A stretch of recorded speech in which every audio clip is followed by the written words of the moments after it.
For it to click in. Oh, hopefully we are live. We've got a few people in chat. So, evening Greg, evening Brandon, evening Craig. Hey Diana. Oh, we can see them. Oh, we can see comments. Yay! Hello. Well, I can't because I can't see anything. That's because of your eyes, though. That's got nothing It to is. do with It's us. literally because of how terrible my eyesight is. That's because your eyeballs don't work. Oh yeah, keep yourself occupied, Greg. Definitely hope it goes all well though. Okay, so tonight we're joined by 2/3 of One Shared Braincell podcast. So now hopefully people in chat will recognise, hopefully both of you, sort of thing. They'll recognise at least half of us. At least half, at least one of you, hopefully. Wait, Leah's just arrived. Hello. I'm Leah. But for anyone who perhaps doesn't know who you are, who are you? And what do you do? I'm Fiona from the spare room. And I'm Rich Newell off of Rich Newell. And then also we have Leah from Glorified Pet Rocks, and we together make up One Shared Braincell. Oh, and it's literally One Shared Braincell. That's as good as we get. We actually share that brain cell with all our animals as well. So yeah. Oh, good. So, One Shared Braincell is kind of a brand new podcast. I believe you've got 4 episodes out so far. Is that right? Well, 4 fantastic episodes, but yeah. 4 episodes. 4 of the best episodes the internet's ever seen. Most of it, I've listened to 3. I haven't listened to your latest one yet. I'll probably listen to that tomorrow at work. I keep meaning to listen to one, but I haven't got around to it yet.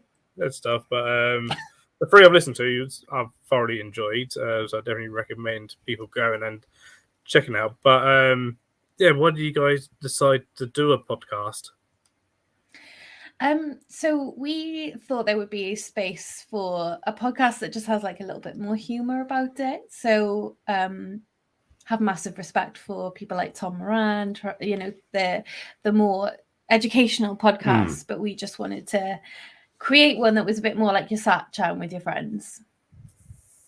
And I think we're getting there. Yeah, that's very much it. It kind of happened really quickly as well, didn't it? It was like one day it was like, why don't we do a podcast? And then then it was like, well, let's try and get it out this Sunday. And it was like a week from like deciding to do it to getting it out. It was the funny thing is, me and Leah got trapped into it.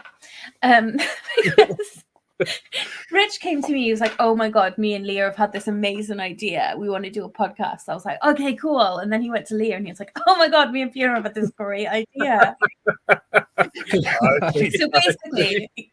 So basically Rich had this amazing idea and just involved me and Leah in the process. I don't think it would have worked any other way, really.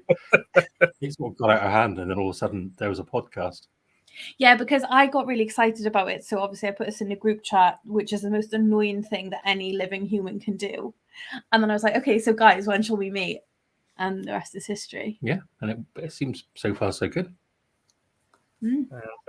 Hey, Jeremy.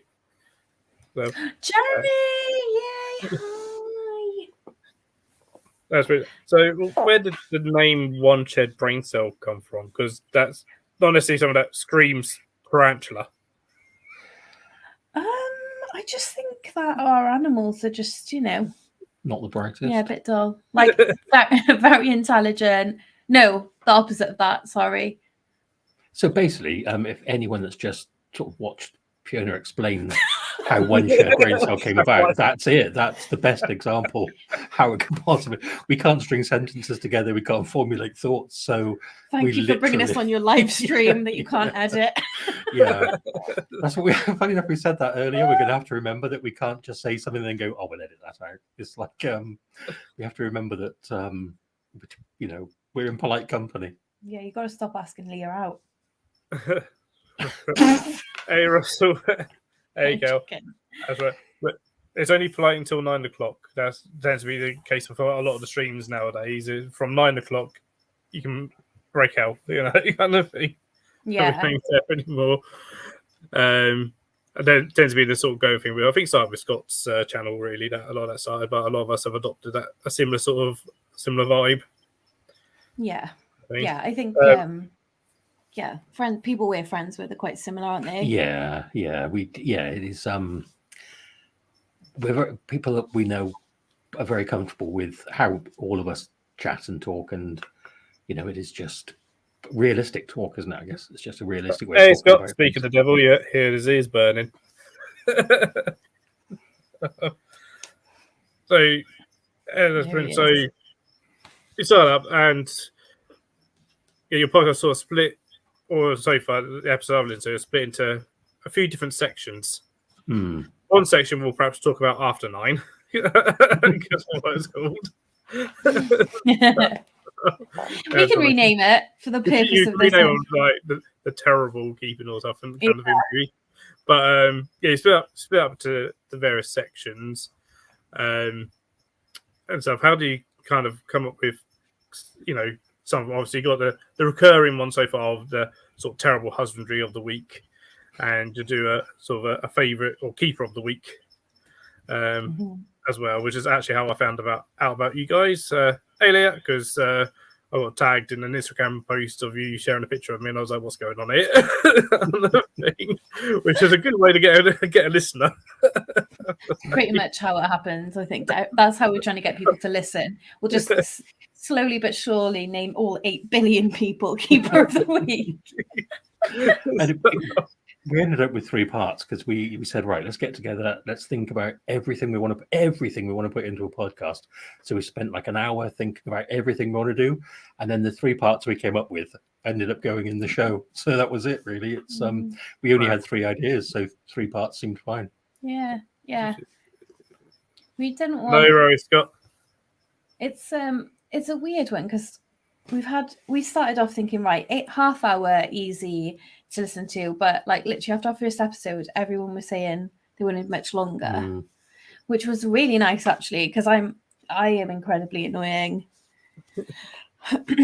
I'm not as less annoying as that. Maybe it's because Leah's just really endearing. She is, yeah. Leah is like our acceptable face, isn't she? She's like you can't be mad at her for anything, so everything's She's the one fine. we'll send. Yeah.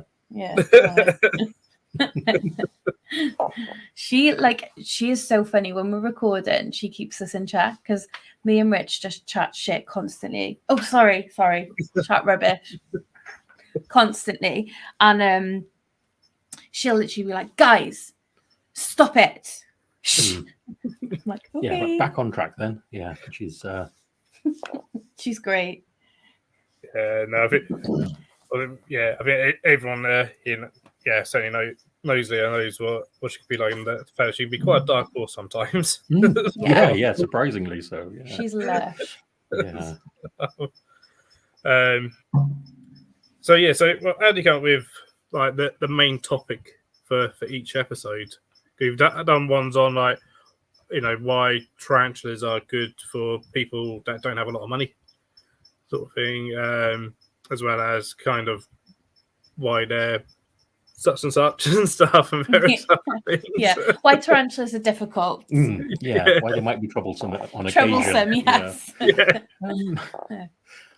think it was because it was literally the subjects that we'd never seen discussed and things that we might talk about amongst ourselves, and we were like, well, why is there no bigger platform for these to be discussed? And we'd love nothing more than if people have a topic that they've never discussed because it's not a suitable topic for normal conversation.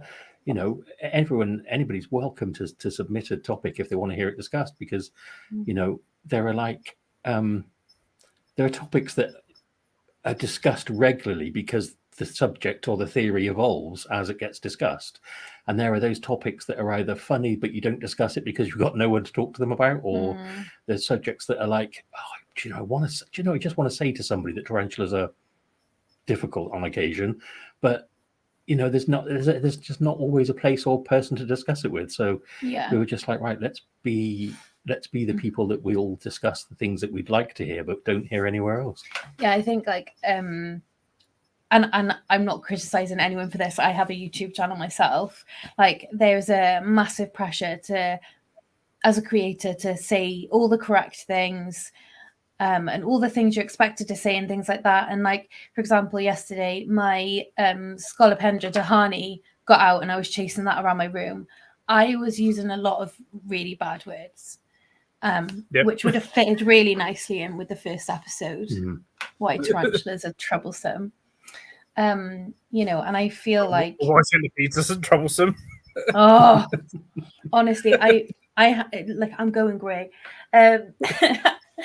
And I just think it's nice to have topics covered that you don't normally hear, because I think it's quite relatable. Because if I didn't have spider friends, I don't know. I had to go and find them, sadly. Yeah, definitely. Yeah. I think you're right. There are some things sometimes that, as I say, you get Zen on YouTube. Sometimes saw like certain big channels, especially big American channels, that have lots of exoterrors or whatever, and everyone goes, "Oh damn, this is a really expensive thing to do." And there's some of us like, Scott does it quite well, and so I'm going, "No, you can just have a Tupperware tub. It doesn't have to be expensive. It can be relatively inexpensive, as you discussed in one of your episodes, kind of thing." Yeah. And that the fact that you can get essentially spend 10 to 20 quid and you got a pet for for 30 years potentially. And that there are very few sort of animals out there that you can spend that little on and have for that long. No, absolutely right. Yeah. But and for all the reasons we covered, it's exactly that. They aren't the most stressful or demanding pets, and they're certainly affordable. It's Yeah, absolutely. I mean, and if anything, sometimes I find the ones that are in my Tupperware tubs are almost less maintenance than the ones that are in big display enclosures. Yeah. So I've had to source some new enclosures because I wanted to change the enclosure I use. And after a bit of research, I found some on Amazon. The build yourself banded ones that are quite solid when they're together. Oh yeah. I found some of those like 37.5 by 20 for like £28. So the necessity to find a new enclosure manufacturer has actually made it cheaper and better than I just got myself into the rut of buying one make, and now I'm like, wow, this is amazing. I've got better enclosures for cheaper. It's fantastic. So it's it's quite good sometimes to discuss things that just shake up your routine, because things can be improved. Yeah, absolutely. I think that's key for any kind of animal industry kind of thing, is to kind of never sit still and always look at like what can be improved and stuff.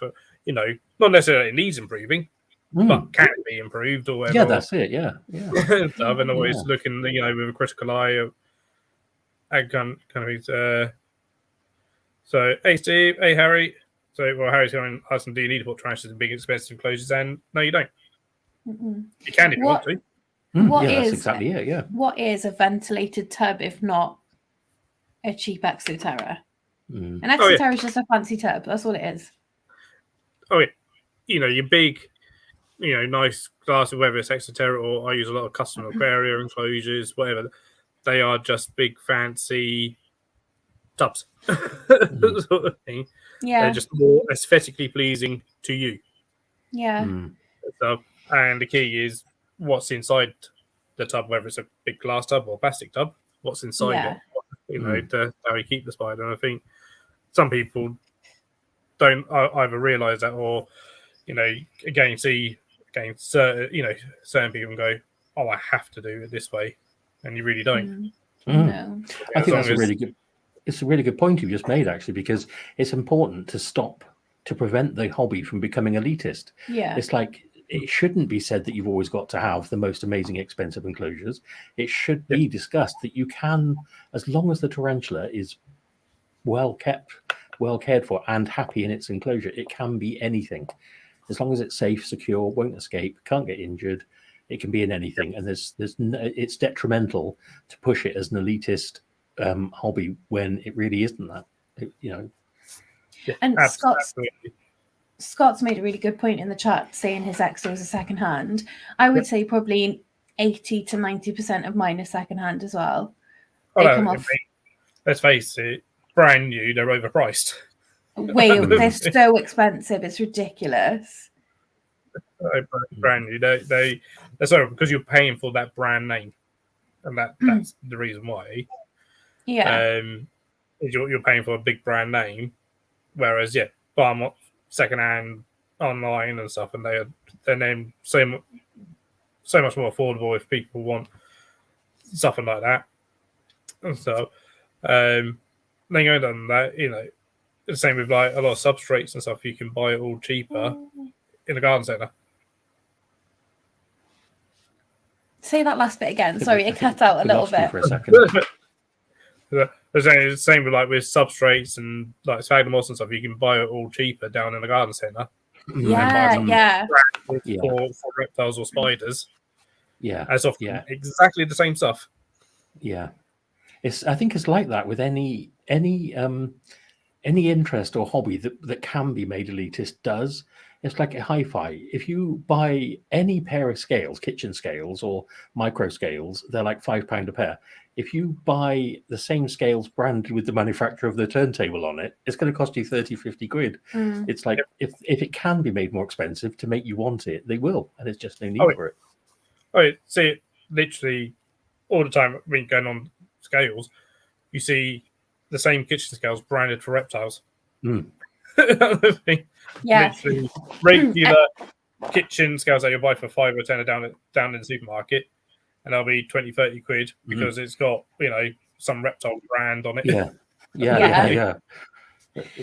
I was fuming because I was using just kitchen scales to weigh my reptiles, and then I was like, right, I'm going to get reptile ones because they are obviously going to be better, and they literally do exactly the same thing, and they cost me 3 times the amount. Fuming. And they're potentially even the same make, just been rebranded. Yeah. That's the frustrating thing, isn't it? It's like there is always somebody that wants to make money out of us enjoying what we want to do. As pretty much with everything as well. It's kind of especially animal hobby. As soon as companies see that, there's money to be made there, they'll bring in.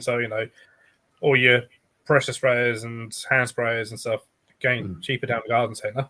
Yeah, I always get them in like Wilco's and things like that. It's mad because I had the ones I bought at the garden centre.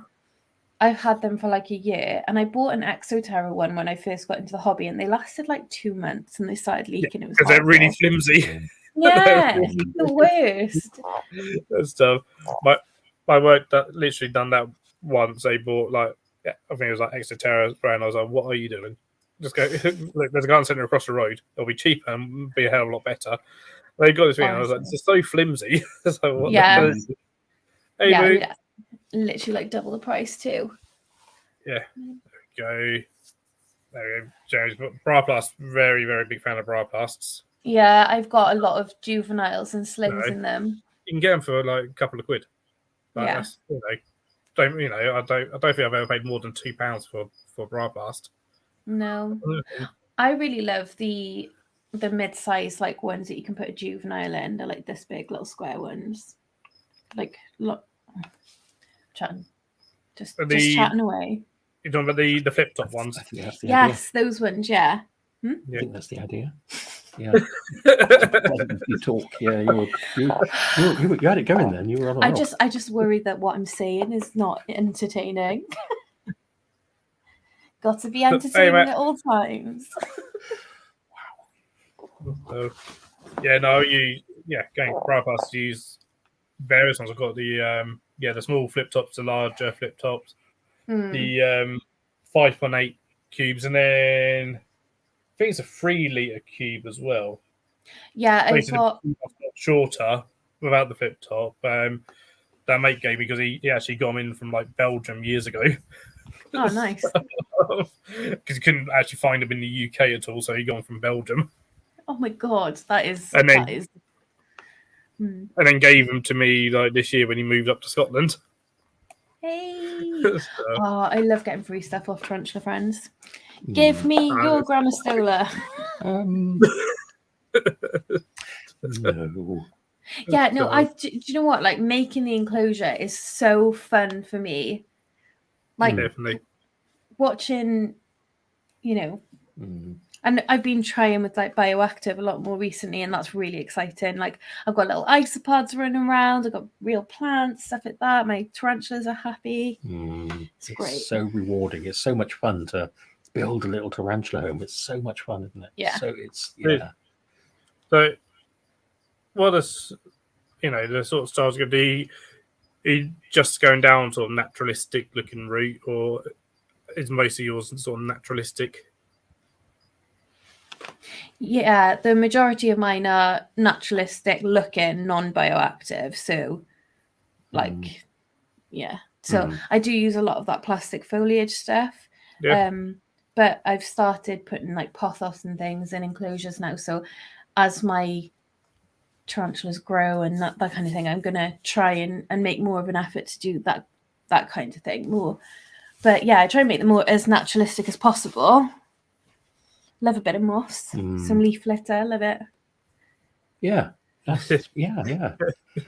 Scott's putting up the bioactive because I don't tend to use that word at all.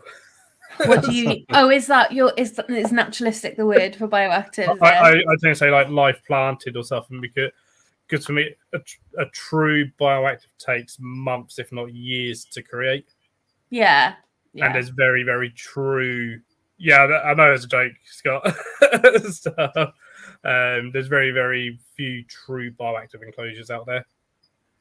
You know what? One of my friends, Wayne, I call him the Pokey King. He's not on Instagram for tarantulas or anything like that, but he's basically got every single species of pokey. He loves them, but he made a true bioactive enclosure, and what he did is he basically grew the enclosure. So like he planted moss and that he let that develop up the side, and then he was able to put like a waterfall down through it, and he let like the plants grow.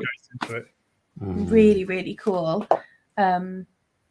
Yeah, I just wish he did more, but they take so long, like you said.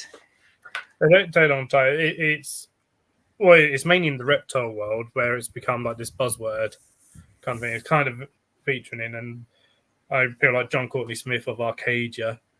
I've heard him a few times where like people bring up bio, and he's like, just because you chuck springtails and some isopods in there, it's not bioactive. That's literally my definition of bioactive. But he made some good point of like, you haven't gone through a nitrogen of that. The Sawneys go through like a nitrogen cycle, stuff still, and go through that mold process and stuff because it'll all mold up for a bit and then get rid of the mold and stuff and various things.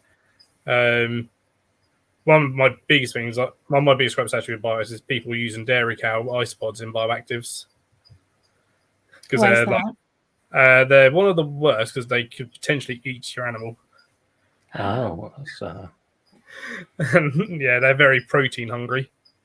Oh yeah, mine eat like leftover pinkies. They're nuts. Yeah, absolutely nuts. I've seen evidence of dairy cow isopods eating a crested gecko. Oh my god. No. Yep. Oh, I have dairy cow isopods in with my gecko. Not after tonight. So, no, I'm going to change that tomorrow. It's it's one of these things where it's all like that may have been a one-off. Yeah, but you don't want to risk it, do you? I'd rather do a substrate change. So it's not like I'm just not. I love dairy cow isopods. I keep them, but I don't put them in any other enclosure apart from their own one. Just in case, because they tend to explode in number very quickly. And oh my god, so much! Yeah.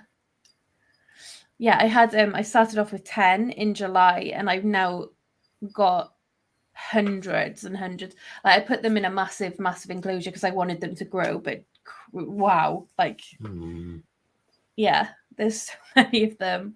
Yeah, they are fantastic things, but yeah, I tend to see a lot of people when they all like people that will sell like things as bioactive, that there'll be dairy cows because dairy cows are cheap. Yeah. Well, this is the beauty of all communication within a hobby. Is I've literally learned something tonight. As is the best way to do any hobby is just to talk about things and learn. And I've it's fantastic learning about anything you're passionate about. Yeah. It's brilliant to learn something new any opportunity you can, and I've done that tonight. It's brilliant. Phil is the boy though. Like I put up something about I was also going to say that I'll always say it's always a case of I'm just one person saying something. Don't take what I say as gospel at all, kind of thing. And just because obviously it may not happen to someone else. Mm-hmm. But there's also an element of it's not worth the risk. If it's known that somebody's had that experience, then it wouldn't massively be wise to risk it yourself if you know someone else has had that experience. So, it's all conversation about knowledge of a subject is good. Yeah. Yeah.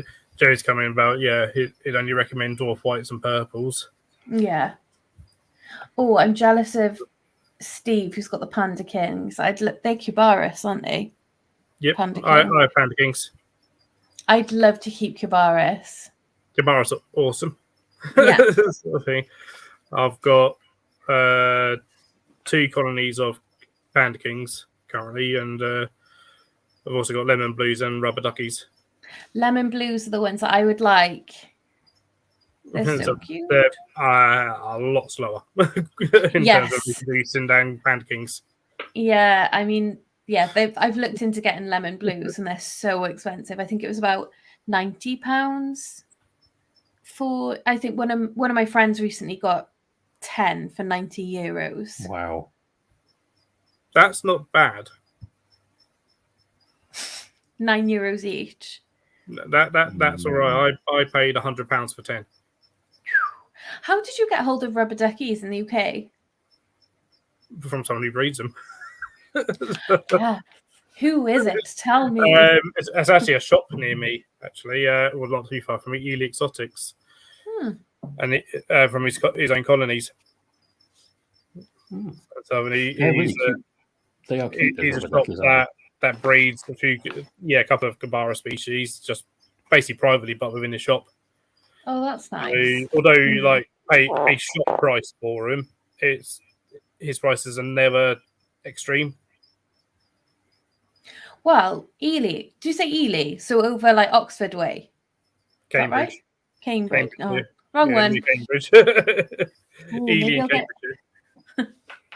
I knew it was that way. Well, Cambridge is a completely different place. Yeah, it's probably a bit far for you. Yeah. Well, my husband works up and down the country, so I think he'd bring home some isopods for me. That's where my Panda Kings came from. All my original Panda Kings came from. Stuff was was from there. It was my first Cubaris. Because they weren't the genus I ever thought I was going to get, kind of thing, because of the expense. Yeah. And then it's like with tarantulas though. You sometimes think never going to buy an expensive tarantula, and then eventually you end up going, well, I want this one now. I'm going to buy an expensive tarantula. Yeah. That sort of thing.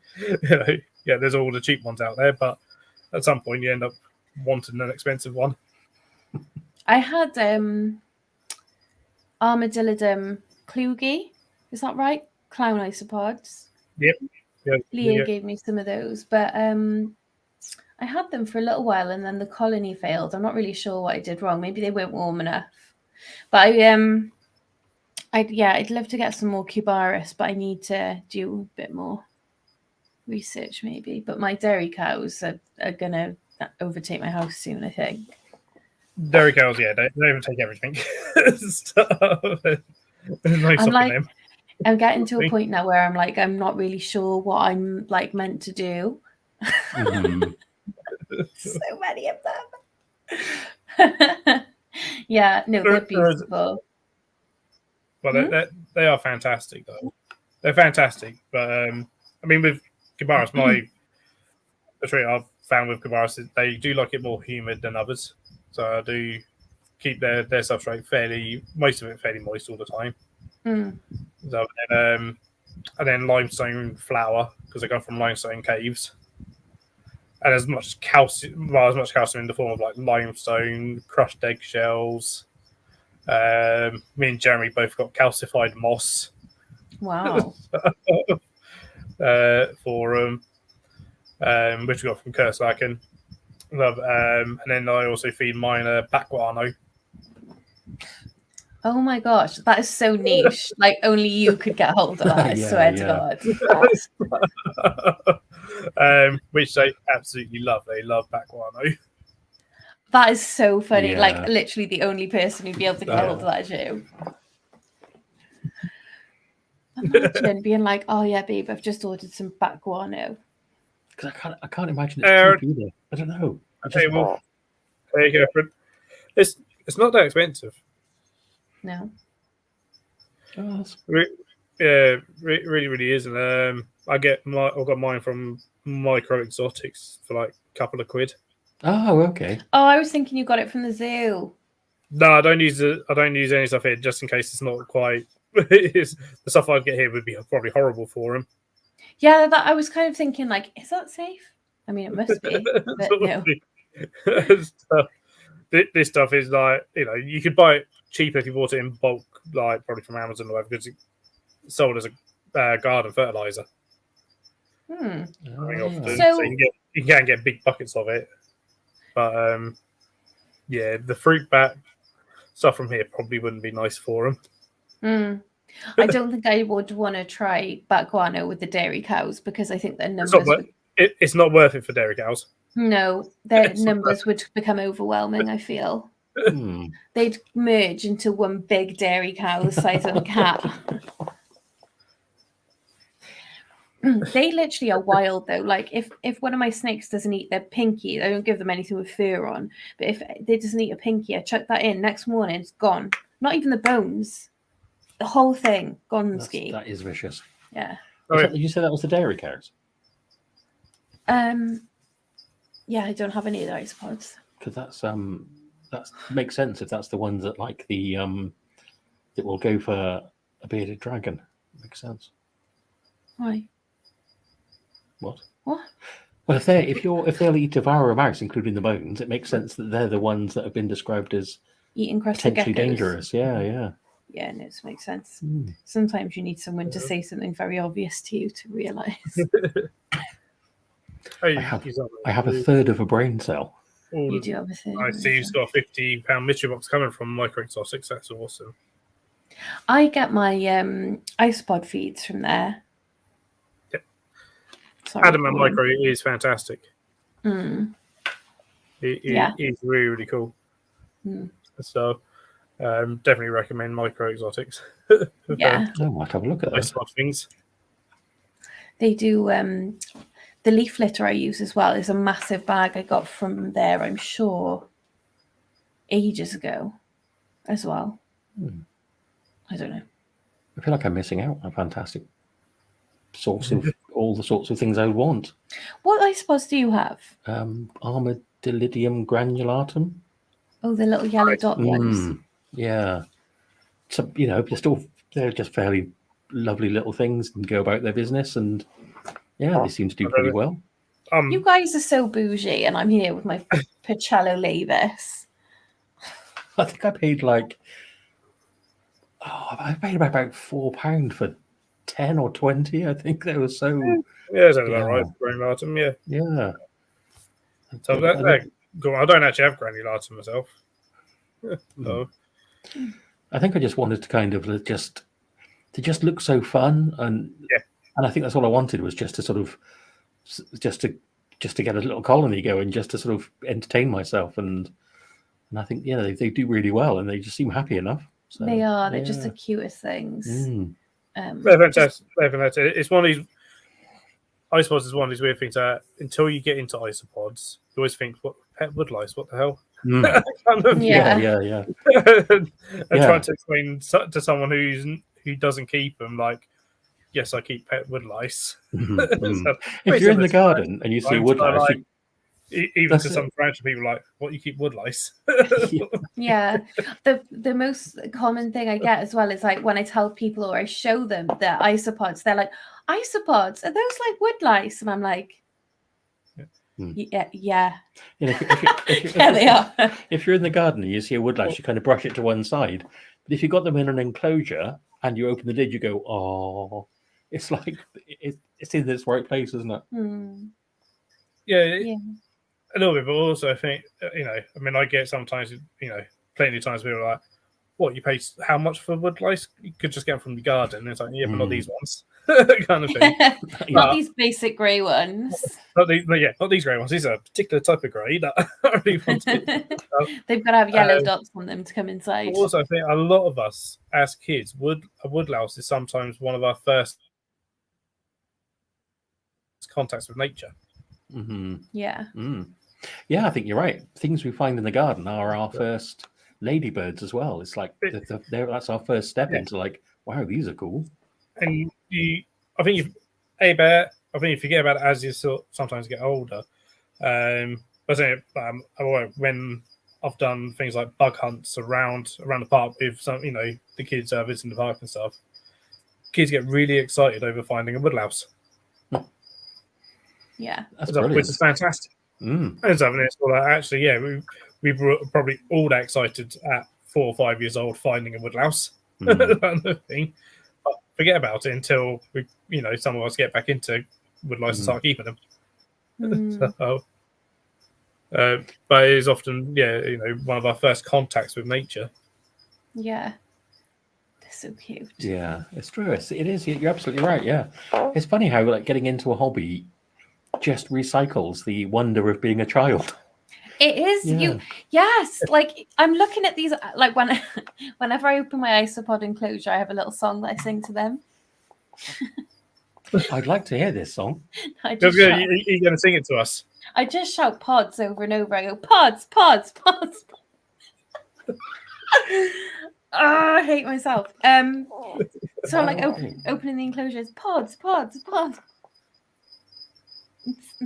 Anyway, and it is like being a kid again, isn't it? Like I'm 30 years old screaming at some little woodlouse. It's the little things in life. The name of my colony is the Little Angels because they are. But it is like being a kid again. Like, oh, there's more babies. Yes. But it absolutely is, and and then when perhaps you start realizing that you can collect things from outside and stuff, which again, as on your podcast, can help make it a bit cheaper to actually go out foraging for stuff. Yeah. Doing that again, almost takes you back to your childhood as well. Of going out just into the woods, messing around, digging around in the dirt and stuff. Yeah. Like, I'm a little kid again. So, yeah. They were good days. That's exciting, Jeremy. What's a Shiro Utsuri? Shiro? Very cool isopod. A very cool isopod. Do you mind if I Google them just to have a look? Favorite. When I first saw them, they were really expensive when I first saw them. Overpriced. I know Jeremy did not pay the price I saw them for. Can I be really mean? Are you going to say they're ugly? No, they look like dairy cows. They do not look like dairy cows. Am I going insane? You've offended Jeremy now. No, like, I love you, Jeremy, but just give me a second. And let me just remind myself what dairy cows look like. Cochalio laevis, dairy cows. I don't want to offend anyone, but I mean... Thoughts and opinions, please, Richard. They are not entirely dissimilar, are they? How dare you? How dare you? Leave stream. No, I love you. They are cuter. They've got that. Oh, they're cubaris. Oh, I was going to say they have that like cubaris face, and then that would make sense because that's what genus they are. Oh, they are cuter than dairy. Okay, I take it back. They are cuter. They got their little skirts, little cubaris skirts. Okie dokes. Hey, see you now. Oh, hey, Sad. So, there we go. Sarah Lorenzo said that they rule.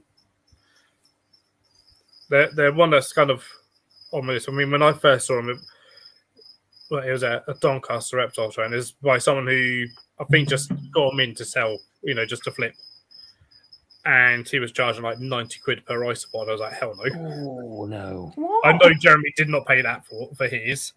At least No, I you got hope you got 5 for 55. I see. Is he put it in chat? Is he? Yeah.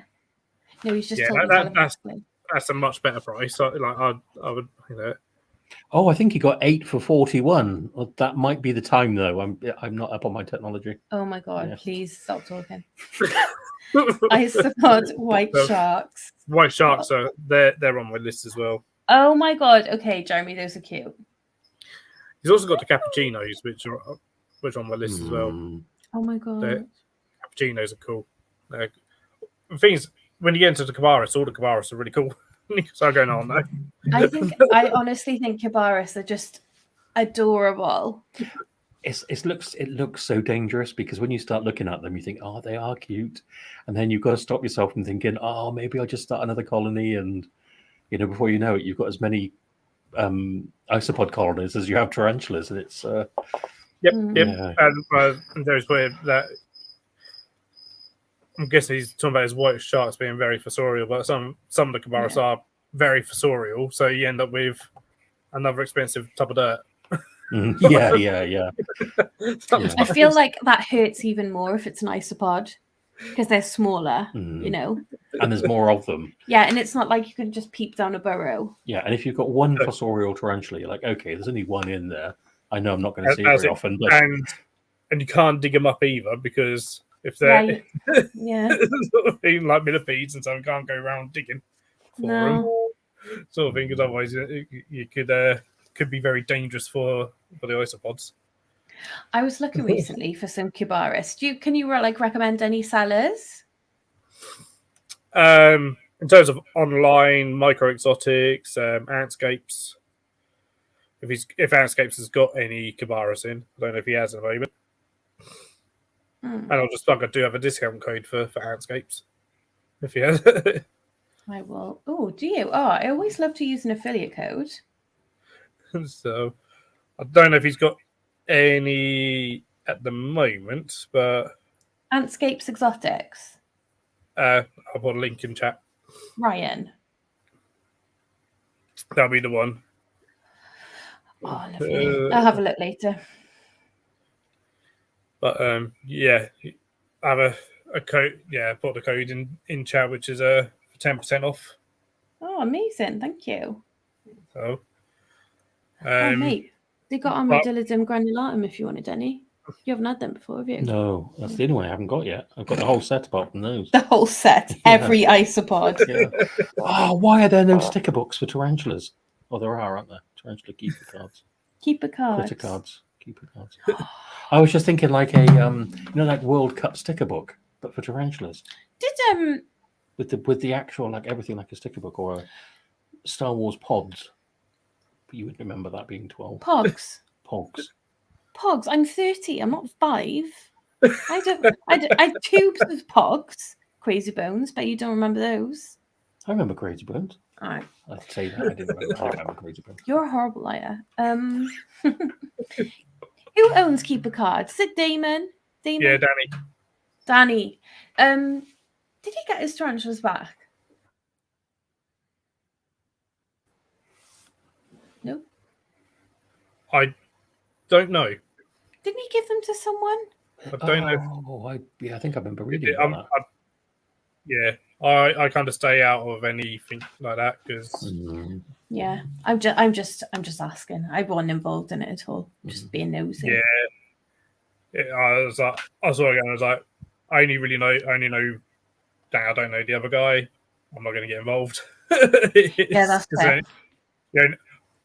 Only hear one side of the story, and you're going to be inclined to believe that side of the story. And so I'm just like, I'll perhaps sit there and watching drama, but I'm not going to get involved in anything. It's an odd thing for me because I am literally like, I stay out of drama because I'm the least dramatic person. I just want to post pictures of tarantulas and talk to my friends. But because I have like I would say like a semi-decent following. There you go. Great support. He hasn't gone back yet, but a few people have given him some. Oh. But yeah, hasn't got his original collection back. Oh. Yeah, but people love sending me. Yeah, news bits. You have been described as a regional manager. Best guess ever. Oh my God, big claim. Steve, I don't know which stream you're watching. Steve, not to be dramatic, but I love you. Yes. Thank you, Steve. I wasn't sure who the guests were, but I'd recognise that face a mile away. Tarantula Rookie, we literally talk frequently, but it's fine. No big deal. Jeremy says your podcast is hilarious. Oh, I love you. Thank you. Do you know what? It's really nice, like, to hear. I just love it when people say nice things about me. No, it's nice. It is, yeah. I'm messaging Tarantula Rookie now, being like, "What the hell, man?" Your Spotify link in chat again.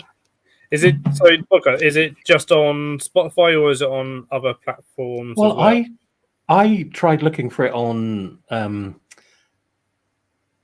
Apple Podcasts, couldn't find it, but a friend of mine said she found it on Google Podcasts on her Android.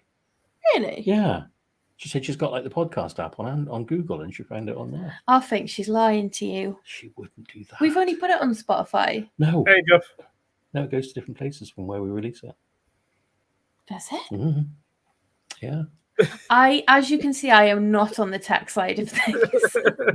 I literally, when I was talking earlier to Rich, he was like, "No, it's fine. It's all done through StreamYard." And I was like, "Is it? I don't know what we're doing." But then I started to doubt myself because, like, we pick up things as we go along, and she was like, "No, don't be ridiculous." And I was like, "Okay, that was ridiculous. I apologize."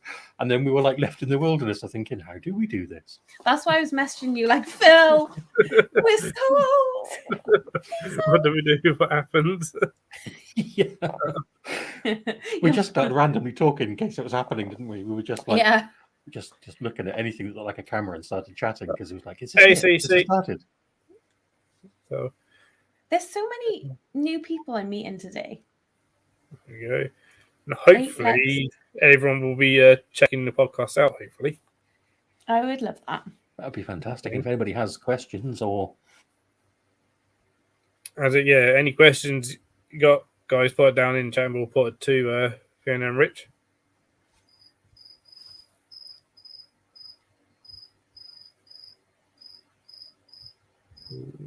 Ask that one question that they don't think they can ask anywhere else. That's us. Yeah. Let us know. Genuinely. Like, we wanted to create a space that doesn't answer the regular question. So you're not going to hear us talk about like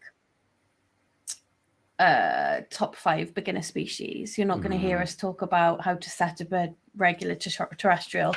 That content is out there and it's covered. We want to cover the burning topics, like why tarantulas are good for your mental health and things. And why a tarantula would punch you in the face if it could. Yeah. We did a very, very important recording recently of what influences would these tarantulas be. We did. That was groundbreaking. Yeah. Very important. Yeah. It's if we basically, what's that word? What's the word that we did? Iconic. Everything.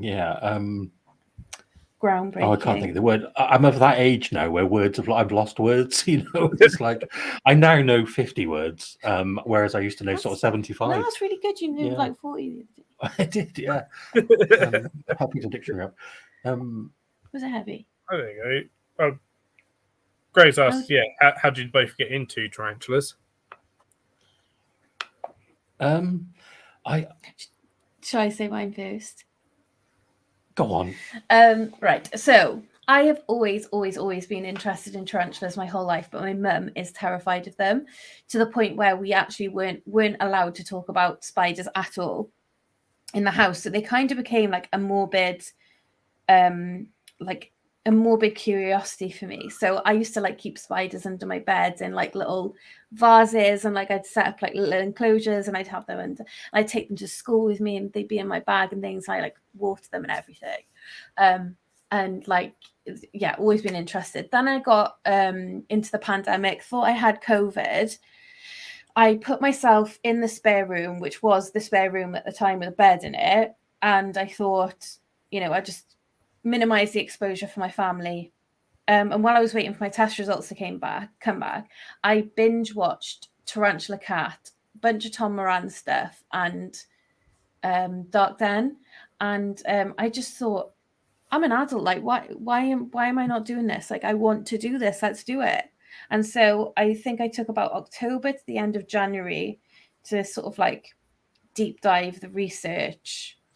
And rest is history. What about you? Mine's very similar. Mate of mine had some. I like the look of them, so I bought one. Nice and simple. Yeah, that's pretty much it, really. Yeah. You're like a child. I saw what he had, and I wanted one. I saw it, so I wanted it. I had it. Yeah, literally. So, It was like, actually, because I used to work with him. His name's Lewis, and he's been keeping them since he was like mid-teens, and he's in his mid-20s now. So he's quite a young, experienced keeper, and he had these fascinating parcels arrive at work, and I was like, it was like, oh, there's a such and such in there, and I was like, what? And then it was just a fascination that grew from there. I was like, no, really, you cannot have a tarantula in the post. And he was like, yeah. And then he'd sometimes lift the lid off of a little pot, and I'd just see these legs amongst tissue, and I was like, yeah, that is amazing. I want that. I need that in my life. Yeah. It does kind of.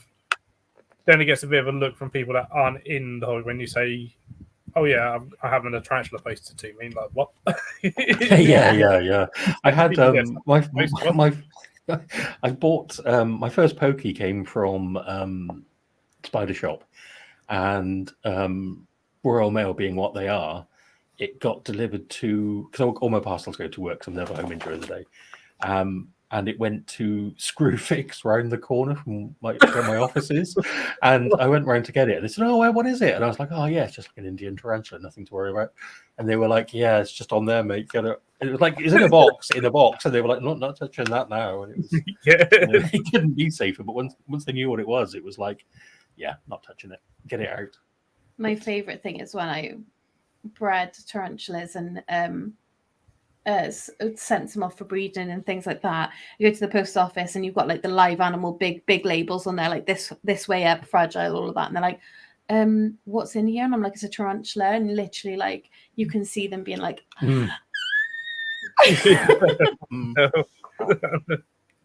It is the word. It's the word. It's amazing how people attach terror to anything that's attached to tarantula. It's like it's a box in a box, and it's got a tarantula in it, and it's like it's all learned behaviour. Yeah, it completely is. And I watched it this afternoon. The Speakmans who do like the or stuff. They actually released a video today on like arachnophobia. That's really cool. A little bit. I've had a chat with them in person about stuff like that. So because they came to my work and stuff, so I was like, I had a chat with them about spiders and stuff. That's really cool. It's taken 7 minutes, but I finally remembered the word I wanted to use. What was it? Anthropomorphizing. Making something human. Yeah, that's what we did in the last episode of the podcast that's going to come out. Nice. Like literally very important research. Yes, we literally gave them such personalities. Yeah, yeah. Jeremy, I would always love you to be around my podcast. We've got some really, really interesting guests lined up in the coming months. Yeah, we're still waiting to hear back from King Charles. Oh, he's not coming on. How dare you? Hey, you're Team Queen, you're not Team King. Are you Team Charles? Unbelievable. I thought you were Team Elizabeth. Forever and ever and ever. This is Elizabeth's son. This is our king. We have different views in the Yeah, royal we family. do, yeah. Anyway, we've asked him if he wants. We've asked him if he wants to come on. Being such a because I mean, he's you into never us know. organic. So, Might yeah, get a surprise. it's funny actually because I mentioned bioactive enclosures to him, and he said the same thing you did. I cannot see Charles go in. It's live planted, you idiot. Prick, you'll be prick. Oh, can we? No, it's before 9. That's why I said idiot. You can't swear yet, you silly. No, there's a time lapse. So just put it out in 5 minutes. No, that's not how live works. Telling me off now. So, I'm told off. Steve has asked, if you were a tarantula, what species would you be and why? A pokey. I'd be an ornata. Why? For why? Huge, beautiful, but wants to be left alone and's probably got a bit of a temper if you poke her. I'd be a T Albo because I can never get my hair right.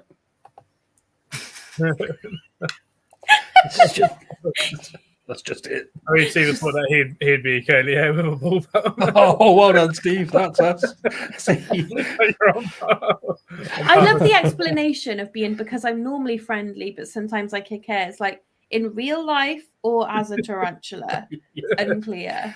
I tell you what, I'd like to see Steve if he can kick hairs. That's the video we need to see if he can kick hairs out. I mean, it'd be impressive if he can kick hairs. It would end up like that TikTok trend that went round where kids were trying to kick themselves in the head and you had to jump. Yeah, so tarantulas. Yeah, curly hairs. I loved the one above where someone said they'd be a black window. I love autocorrect. No, I want to believe that they want to be a black window.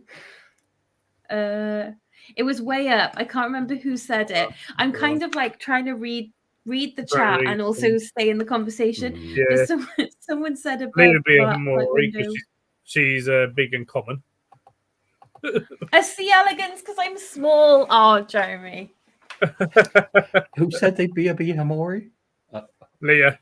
Oh, Aw. they're lovely. They are. Unusual Actually, pets, Leah. I've just started. I recently said hello to Leah because I know we're both sort of South Walesish, and she's so lovely. And bee Hamori.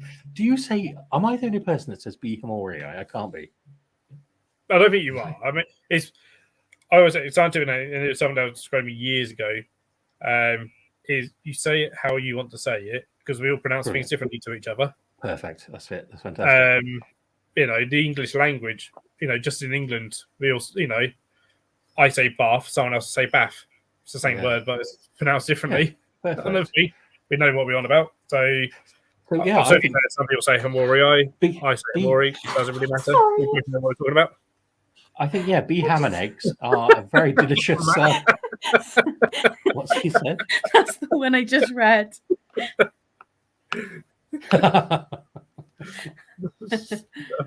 It's going to be a lividus. Yeah. Yeah. What would you be, Phil? Ooh. I reckon the pulchra. I saw Grammastola for you, honestly. I reckon the pulchra. Big. Good choice. It's gothic looking because it's black, but also quite cuddly, and friendly. Yeah, friendly. Yeah, like I look at my pulchra and think, oh, I just want to squeeze you, but I can't because it's a tarantula. Yeah, and I think with a quiet wisdom as well. Yeah. I absolutely. Although I don't have pulchra in my private collection. I have pulchra at work, so that's why I don't have any in my private collection. Okay. But they're up there as one of my favourite, mainly because they're big and they're black. It's so funny because like the Hamori, the pulchra I feel is also like a representative of tarantulas, and you always think like, oh, tarantulas are big and black, but actually a pulchra is like a puppy. Every program. Most importantly, though, which tarantulas smell like fruit? God damn it! Is this a joke or a question? I mean, it's even it's more laughing emojis after it. Is it right? Is it a tea Saladonia next to an apple? Stop saying moist, Leah. It's because it's gone 9 o'clock. So it's moist o'clock on the streams. It's moist o'clock. Moist o'clock. Is that it? That is brilliant. It's That's moist right. o'clock. Do you know what? Michael's not in chat, so she's got in before Michael. It happens on, I think, on everyone's streams now. Really? Yeah. Oh my god, that's it. 9 o'clock is moist o'clock for me now. Moist o'clock. Yeah. I've never come across that. Oh, well, so,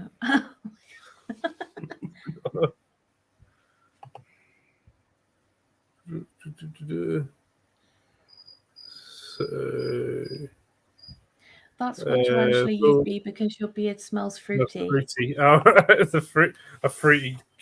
But beard more smells like apple pie at the moment. Oh, do you have like beard oils? Do you? Yeah. Have you ever noticed, like, because I have occasional beards, and if you ever have a packet, you'll know this as well. If you ever have a packet of chicken crisps come back to haunt you in your beard, like hours later, it doesn't matter. You could wash, shower, splash your face, anything, and at some point, your chicken flavored crisps are going to come back in your beard at some point. Stop looking at me like I'm going to agree with you. I can't say I've experienced that. I tend to put my chicken flavour crisps in my mouth, not the beard. Yeah, but that's what I mean. I mean, I'm not adverse. Which crumples the mouth and makes it rain. I'm not adverse to having put a crisp in my mouth. Let's be honest. But yeah, it's like weirdly later I'll go, oh yeah, I had a packet of fucking, oh yeah, that's those crisps I had earlier.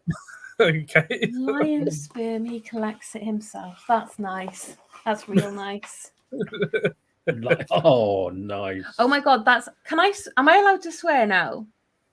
It's after 9 o'clock, so we do allow, all the streams to sort of allow language and stuff. Right, not that I'm just going to start swearing, but I think this 1 hour and 1 minute is the longest I've ever gone without swearing, although I did say the S word like 2 minutes in. Stromatopelma. What's wrong with Stromatopelmas? Oh, I don't know. I wondered if that was the S word. I did guess that from 8 Legs, 4 Wheels. What is your actual name, 8 Legs, 4 Wheels? Greg. Greg. Hi, Greg. Greg and Rachel. Hi, Greg. Grateful. Yes, because it can be like great as well. It's Grateful and great. Grateful and Reg. So, tarantulas. Basically, we are the creative centre of the community. Come to us for more. Oh, see, tarantulas! I did his logo. Hey, man. Oh, nice. Artist. Nice. How's Turkey? I find it really difficult to look like I'm not. Yeah, Osrin's on holiday in Turkey at the moment. Oh. I wish I was on holiday. Sadly, I am in the Vale of Glamorgan. You say sadly, but there's no greater place on earth than the Vale of Glamorgan. Specifically where we are. I didn't want to say specifically where we are because that would like release your location to the wild. Release that on the internet. I'm just going to write down your address. Everyone print screen this. I cannot imagine anyone caring. Yeah. Although I have just put new bulbs in the lights around the tarantulas. So, that's worth having. Yeah, the £2.50 from IKEA. They are, yeah. I once posted on, I think a friend of mine, I think it was when Skinny Legs, when everyone was putting in the last orders for Skinny Legs. Yeah. And I posted on one of what I posted I've just put my order in for Skinny Legs. And a friend of mine messaged me and said, that's actually like the order confirmation with your address on it. And I was like, yeah, thanks for that. Yeah, I'm old. I don't understand things. I kill myself. Literally, like I'm going to highlight because we got a comment from a pigeon. A pigeon? Yeah. Amazing. Oh, that is brilliant. Oh my god. So wait. Yeah. Sorry, Phoebe the pigeon commented. Oh my god. Hi, Phoebe Hey, Pigeon. Phoebe. So yeah, Karen has a pigeon with Phoebe. Oh my god, I'm so jealous. So you're honoured on getting a comment from a pigeon. Will you give Phoebe one little kiss for me? Just on her head. Cool. I'm kind of interested. Joffy Noodle Legs. Joffy Noodle Legs has been saying some funny things. That's a hell of a coincidence if that's their real name and they're into this hobby. They were born for this hobby. Unless...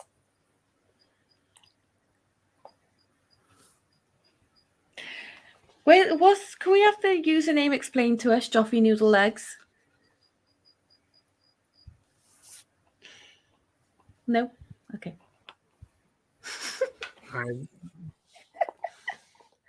Yay! Thanks. Jesus. Joff Kisses is for awesome, mate. pigeon. He's got a Yeah. great channel. Does he keep snakes? Well, I think tarantulas are noodle legs. They look like pipe cleaners. Not as far as I'm aware. He's got tarantulas.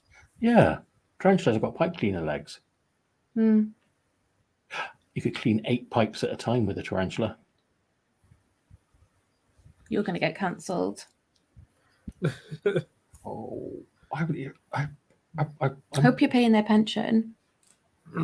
So, but Donna, I know. I think you've got some reptiles, don't you? Yeah. What have you got? So I have 2 crested geckos, 2 ball pythons, 2 horn snakes, a bearded dragon, 4 or 5 hog noses, Nice. A gargoyle gecko, a tricolour hognose. You've got a tricolour hognose. I do, yes. Haven't you got your, what's it called now as well? Sand snake? Sand boa. I've got a leopard gecko. Nice. Yeah, so I've got quite a few reptiles. I'm really, really enjoying them, particularly snakes right now. They're really cool. Which species of sand boa have you got?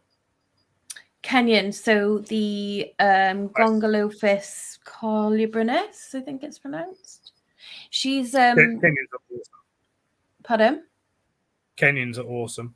Yeah, I actually really prefer them to Dodomas and the colorations, but I'm really excited because I think sand boas might be the first snake that I breed in the future, because they give birth live. It's sort of like an easier things to start with. So yeah, I'm quite excited for that in the future. Yeah. Me and my friend, so my friends in Fellowship of the Noodles, they have a normal male who's het albino, and so is Fern, mine. So we're going to make some albino babies. Nice. That's fantastic. Thank you, Joff. That's a perfect explanation. There we go. Why is your nickname Noodle? Is it because you like noodles? We'll never know. Yeah, you've got quite an amazing little family now, haven't you? I do. Yeah, because Yeah. you were like, I think you had many tarantulas and maybe a crested gecko. So I had Honey first, which was the Leo, and then I had the crested gecko, and those were the only reptiles I had for a little while. And now I have loads. You know, you have yeah. They are. Reptile family. Yeah. The tricolours. Pardon? Sorry, no, carry on with the tricolour. I was just going to say the tricolour is really interesting because it's called a tricolour hognose, but they're not related to hognoses at all. They actually developed the shape of their face to mimic I think it's Bothrops snake, something Bothrops. Really venomous snake. So it's not actually a hognose at all.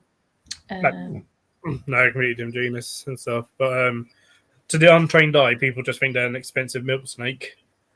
Yeah. Their colours kind of. You don't see. I haven't seen a tricolour for a while. Yeah, I don't tend to see them too often.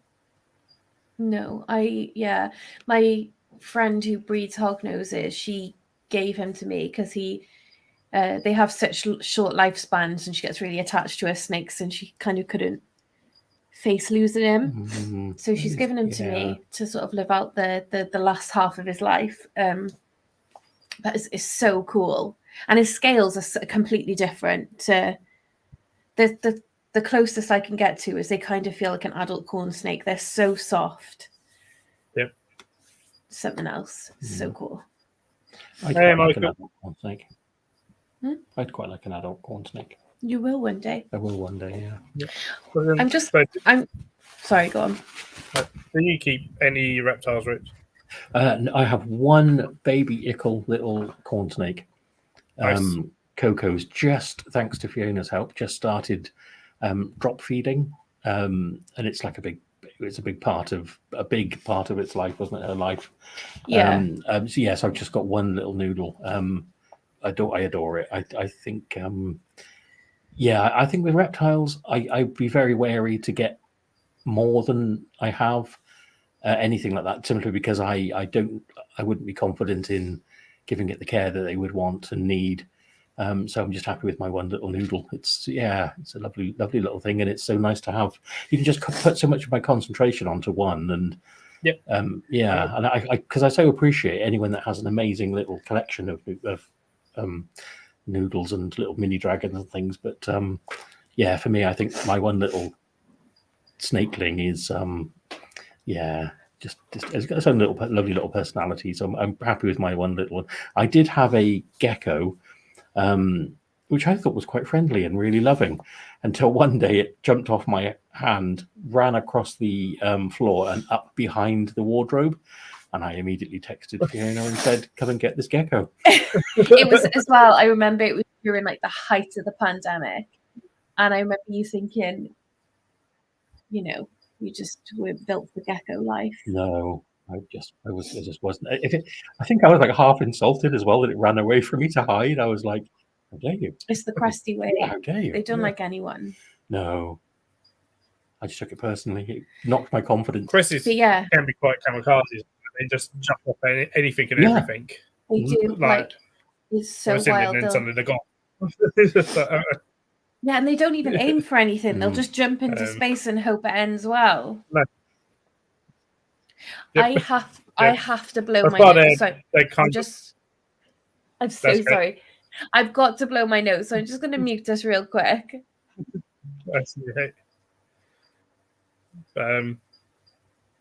Hey, Mark and Victoria. I hope you're all good as well. There you go. We're back. Sorry. I think what Fiona meant to say was she has to blow her nose, so she's just got a mucus. That's not funny. I'm pretty sure that's what she meant to say. I felt so bad because I was just sniffing, and sniffing is the most annoying sound. So I love that someone's listening to this in bed. Hey, friend. Who's that? Nice. So, good. So, are there anything else other than reptiles and tarantulas? Well, you said you got a Scolopendra. Mm-hmm. Yeah. So any other things? So I've got a Damon Medius that was bred by Jeremy. I've got two. I've got various true spiders. I've got not a tailless whips. I just said that. What's the other thing I've got? Vinegaroon. Oh yeah. Various mantis, a frog, scorpions, millipedes. All the usual things we have. I have one. So a bit of everything. You got to have a scorpion, haven't you? Yeah. Yeah, it's nice. I think it is nice just to have a. Even if you only have one, if you have one or two, it's just nice to have something nice to do, something different to sort of just focus your attention on. Yeah, definitely. Tarantulas are great, but there are also other great animals, aren't there? Yeah. Yep. I think going back to what we were discussing about there being sometimes elitism in any hobby. it's sometimes a shame when sometimes people that are new to the hobby feel pressured to get a large collection. Mm. And they're like, oh, I've only got a tiny one. It's like, doesn't matter. Any size collection is not a collection. Yeah. If you've got one, Yeah. awesome. Kind of thing, there's, never, to anyone that's new, into never, it's a shame when sometimes people are embarrassed to only have the one. And it's like, right, that's absolutely fine. Yeah. That's awesome. Yeah. It's Yeah. like, Definitely. sometimes feel a bit of pressure, or people put on pressure, where, they have like these sizing competitions with each other, like, oh, you've only got one, I've got 200 or whatever. It's like, doesn't matter. The care of the animals what's important. And stuff. Yeah. For some people, they can only, they know their limit is 1 or 5 or 10, and some people their limit may be 500 and stuff, and it doesn't matter. So what That makes me size collection you got. anxious. 500 You know what tarantulas. your limits are. I think I was almost more proud and excited to say I've got a tarantula. I think I don't have I have probably in the 20s, maybe 25, mid-20s now. But when people ask about pets, I say, "Oh, I've got a tarantula," and it just seemed like it was almost more fun and exciting to have one than it is to have a family of them. It's Yeah, I strange in many found ways. the smaller amount that I have, people want to know more rather than they just hear the number, don't they? Yeah. Does everyone name their tarantulas? Does everyone? I don't. Okay. I do. Yeah. Mainly because the only reason I don't is for my brain, I have too many to name them all. And I'm just not, I don't know. I struggle with it. I'll come up with names that no one else can pronounce or whatever, or don't, So I just don't name any of them. Okay. So you don't. So none in your personal collection are named as like actual names. Okay, that's cool. None of these are names whatsoever. That's fair. I know quite a few people who do that though. But again, people don't know. Admiration for people that do name and remember names for animals, especially if they got a fair amount and stuff. And so sometimes for me it's just with some things to constantly trying to come up with new names or stuff, especially like if you've got like mantis that only live a year.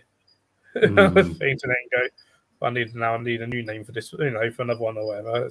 Yeah, I do get the logic behind it. It's quite easy just to say like H. membranica, done. Or however you pronounce it. Most of the stuff at work is named because we have to have like, I don't know all the names, but we have to have house names for a lot of the stuff at work. Yeah. So, but yeah, I don't. So yeah, Jeremy says he doesn't anymore. There's all 70 of hers have names. Oh, fantastic, Leah! That's brilliant. All my pets are called Kevin. I mean that would help. We would just call it one name. Yeah. I have since I started in the hobby, I've always had labels on my enclosure. So like everyone has their given name and then the scientific name. So I kind of had to drum that into my brain fairly quickly. So okay, now it's got Calcodes called Poppy. Poppy, cute. That's a cute That's name. a good name for a Calcodes. If you need him. I even named my Segestria florentina that I found in my house. But my mantises have names. I feel like mantises suit names. They're really cute. Hey, I'm a curly hair called Phil. Amazing. I've got on my enclosures. I've got scientific names, but I'm not actually allowed to have pets where I am. So, in one of those bizarre, this isn't logic at all. I didn't put names on them, so if anyone came around, I could be like, they're not pets. Whereas I thought if they had names on them, they'd obviously be pets. So I haven't got my names on any of my enclosures. And if you'd like to see them, here's Richard's address. Yeah. Now I don't know what like, but I know in England then anyway, like landlords aren't allowed to refuse pets unless for like No. specific reasons nowadays. We have that law coming in, but it's from December because we're in Wales. Yeah, that's what. And again, I know like in England again when they were a case of like no pets, that pets only meant cats and dogs. Mm. At one point as So- well. Weirdly enough, After you. what? After you. Take that attitude, zip it, Go lock on, it, go put it on. in your pocket. In my So what I was going to say was, Jesus Christ. no, go on, carry on. No, what? No, that's been. I've seen really. Have you finished with the bit now? Yeah, go on. Okay, right. My sister recently got her first flat, and it actually specified no cats, dogs, or insects. Yeah. And I mean, the first thing I said to her was, "A tarantula isn't it an insect?" Yeah, get a tarantula. Yeah. I mean, was like, that is, technically that is ways around it to be sometimes. Yeah, Might but not get you on best terms with your landlord. Mm. no, yeah, your lease might not be renewed, but yeah, that's the first time that I've ever heard it specified. Maybe it's because tarantulas are Yeah. becoming more. Yeah, popular. but yeah, someone sort of specified. But They would say it's only a good thing. popular. If you say you can't, animals aren't allowed just to ban outright pets or What animals, sort of thing. Mhm. What I'm going Good. for is I'm gonna if it should ever come up that I've got them, I'm gonna say no problem. Show me a house that doesn't have a spider in it, and I'll get rid of mine. Yeah, true. Yeah. Also, they pose no risk. They're in their enclosures. They're not like That's it. they're not like cats and dogs that are, I've got a cat, but it's not like a cat and dog that could scratch or damage anything, is it? No, there is zero risk to anything in there. Yeah, my landlord recently found out about them. Your landlord found out about my tarantulas. No, So that make no sense at all. that wouldn't make sense No. unless we have the same landlord. In which case, she did find out about your tarantulas. You've got to move out. Oh dear. I'll come move in with you. I'm going to live in your spare room. You can't. Oh, thanks so much for that. There's Yes. some animals in there. There's some other animals in there. Yeah, I don't have room for a Homo sapien, unfortunately. So they'll say they can't get used used. scientific- Oh, Yes, you can. yeah. I believe in you. You can. You Yeah. will. Yeah, you will do. Yeah. You will do. We all start somewhere. We all start without. Don't worry too much about pronunciation No. because we all pronounce things differently to each other. Mm. Yeah, But one of the like things Greg, that... the way I learned was by just writing it down. Yeah. What was that? Yeah, Animals. write it down. Farm animals. Yeah, a third floor flat with no farm animals. Yeah, that seems reasonable. Yeah. No livestock. It all comes. That's because people are getting micro pigs. Oh. Is livestock a Listen pet, to how though? people. Livestock's not a pet. It's livestock. So you'd be able to get around it. This is my pet Technically. cow. My pet dairy cow. They're little ice pods. Pet dairy cow. Yeah. But yeah, learning scientific names, write it down. Have a go, break out into little parts, stuff.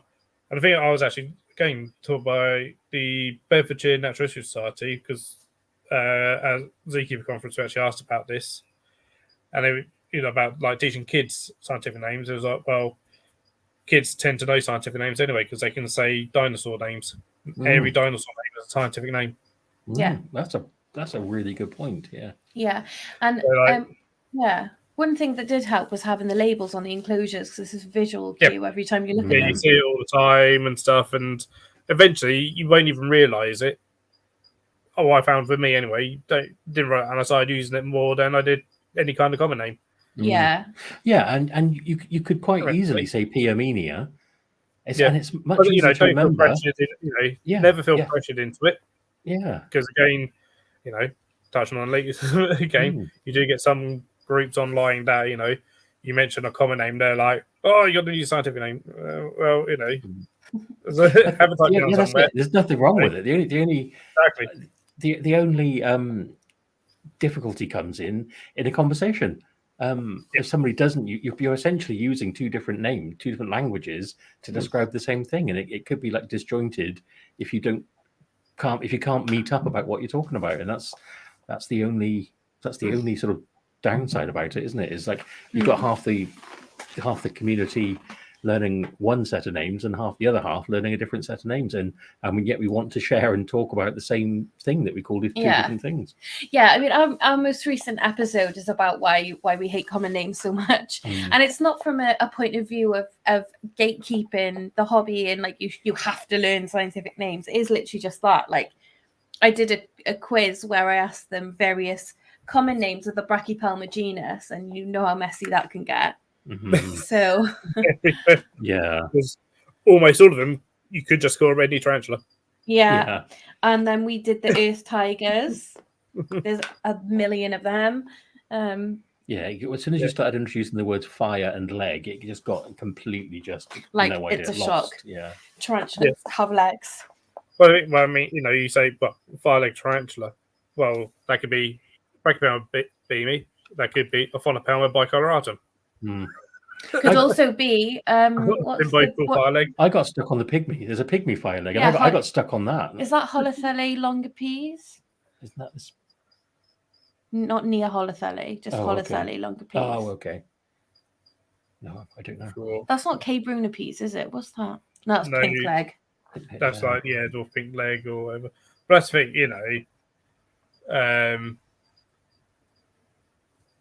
thing, like one common name can represent 20 species, and one species could have 20 common names.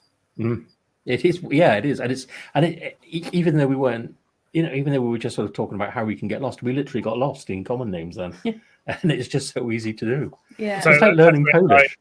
It's important to have it written down, the scientific name written down, but it's not necessarily important to learn it off the top of your head. Yeah. Have you ever seen Polish written down? You know, like everyone knows little Polish phrases. If you ever see Polish written down, you unlearn Polish because you try to pronounce it as it's written, and you're like, that's not going to work. But you have to sort of, trust remembering what it is, and it's. Oh look, LSD is tiger. That's the Haplocastus Martha. There you go. So it's the K. brunipes is the pygmy fire leg, yeah? No, I think that's dwarf pink leg. I think the fire leg is the longipes. I'm going to check. What's the spitting one? What's the spitting one? Isn't that a long? Oh, it's the long pipes, isn't it? That's the one. No. Trinidad pink. Oh, okay. I have no idea what we're doing now. That's not the Theraphocine species larva or whatever it was. No, I remember that perfectly. It could be S long pipes, spitting tarantula. Yeah, I'm not sure. So also we've discovered that we don't know scientific names either, which is fantastic. I could also be a fire leg. But certainly, anyone, getting into the hobby that's new, seeing scientific names, can be daunting, and then they change, sort of thing. Yeah, I always thought like, I'm never going to remember these ever, and then you do. Yeah, you do. Yeah. It takes everyone different amounts of time. It might, you may pick up very quickly. It may take you years. Doesn't matter. Sort of thing.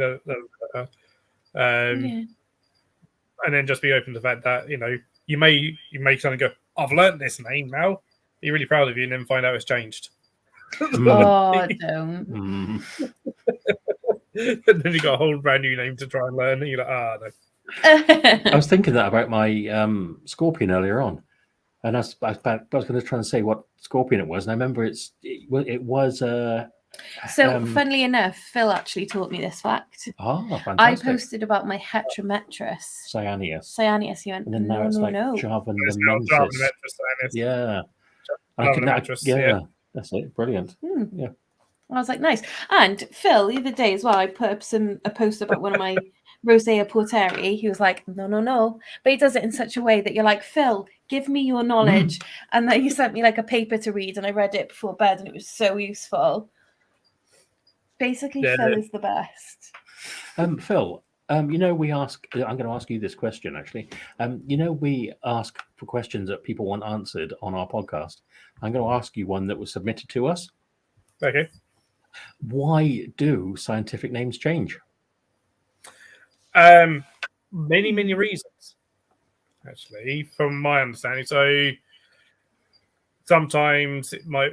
So when taxonomists nowadays are looking at a species, they sometimes find out things were misidentified. So that was a case of Brachypelma hamori. It was a misidentification.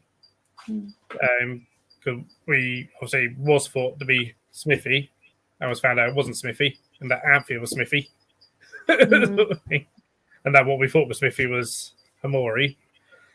I knew the possibility of the pterodactyls splitting off from Brachypelma a good year or so before it got published. Or had wind of it, sort of talking about it, because they're like, well, half these Brachypelmas don't look the same at all. Yeah, not at all. Okay. It can make so much sense when they split off pterodactyl from Brachypelma, because it was sort of like, well, yeah, half of these have red on their legs and these, and the red-legged spiders. Half of these are black. What the hell's going on here? You just have to look at the Kallenbergi, and it doesn't look like a brachy at all. No, you couldn't go backwards now. You couldn't say, right, we're going to put Tlozacatl and Brachypelma together, because everyone would go, whoa, that's two completely different types, two completely different things. Do you know one thing I will say, right, is I always take the mick out of Skarna Exotics. Yeah, because he still has on his Kallenbergi, Brachypelma Kallenbergi, and I always ribbed him for it. I was like, change the label, but now Porteri is kind of like the same as the Rosea. I'm like, I don't want to change. We all do it. We all do it. I still have scorpions labelled up as Petersi. They're not Petersi. Mm. They're Solenis. Yeah. But I know they're Solenis. I know they're not Petersi, but I just haven't changed the label. Yeah. But yeah, some of it's down to DNA testing to see what things are, and stuff. And now we've got DNA testing sort of cheaper and stuff. Now we're getting used. So yeah, James Way Rosea Porteri probably due to DNA, and I think it was reading the paper it said that Porteri was only described from one male. And it was only described in 1940 or something. Yeah, it was Rosea before Porteri. Yeah, and because I was researching today actually, so the Rosea was discovered in 1837, and the Porteri was described 99 years later. Is that the same year that Queen Victoria came to the throne? I believe 1837. Yeah. Okay. Is it? I believe so. I'm not. And then I've now learned through Phil what a junior synonym is and what a senior synonym is. Ah, nice. I don't know, but I want to know what that is. So correct me if I'm wrong. Oh, I know. What? Junior synonym is that chap that had that song out, that soul song out in the 80s. Shut I'm fairly sure it was, yeah. So you get a junior synonym so they found the Rosea first, or described the Rosea first. Just as well it's after 9 o'clock. You're so annoying. Oh, I know. Right. Flat hand. They found the Rosea first, described it. Then they described the Porteri, and because they're now in the same taxon, they are published in chronological order. So you've got the Grammostola rosea is the senior synonym, and you've got Porteri underneath it, junior. Is that right? Yeah, essentially, yeah. Boom. Yeah. Wait.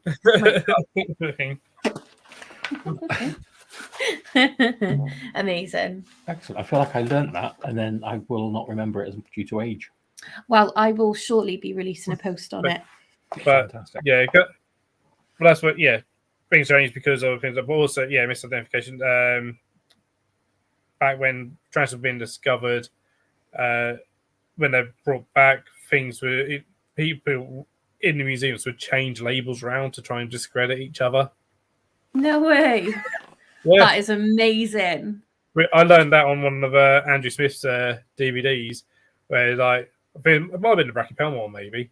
He's like on the coast, somewhere, and he was like, "I'm over there." He's like, "Well, you might be thinking I'm in the wrong coast and all this," and it's like, "Because I am, but this is where it was apparently originally found, and it's not found here at all." Whatever stuff, and like all came back from like his research into various museums and stuff that people that would try and discredit each other by swapping labels of where things were found and stuff.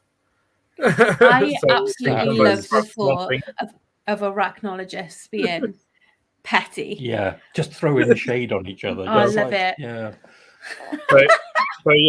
So sometimes things were kind of brought in the 1800s or so, but from areas but told that they're from areas that they don't exist and never existed. Just imagine like Walkeneer scribbling on Schmidt, more like shit. Am I right, guys? Yeah, Walkeneer, we've got a right wanker here. Night, Catherine. Night. Night, Matt. Good night, all. I call my God. Oh, that's very cute.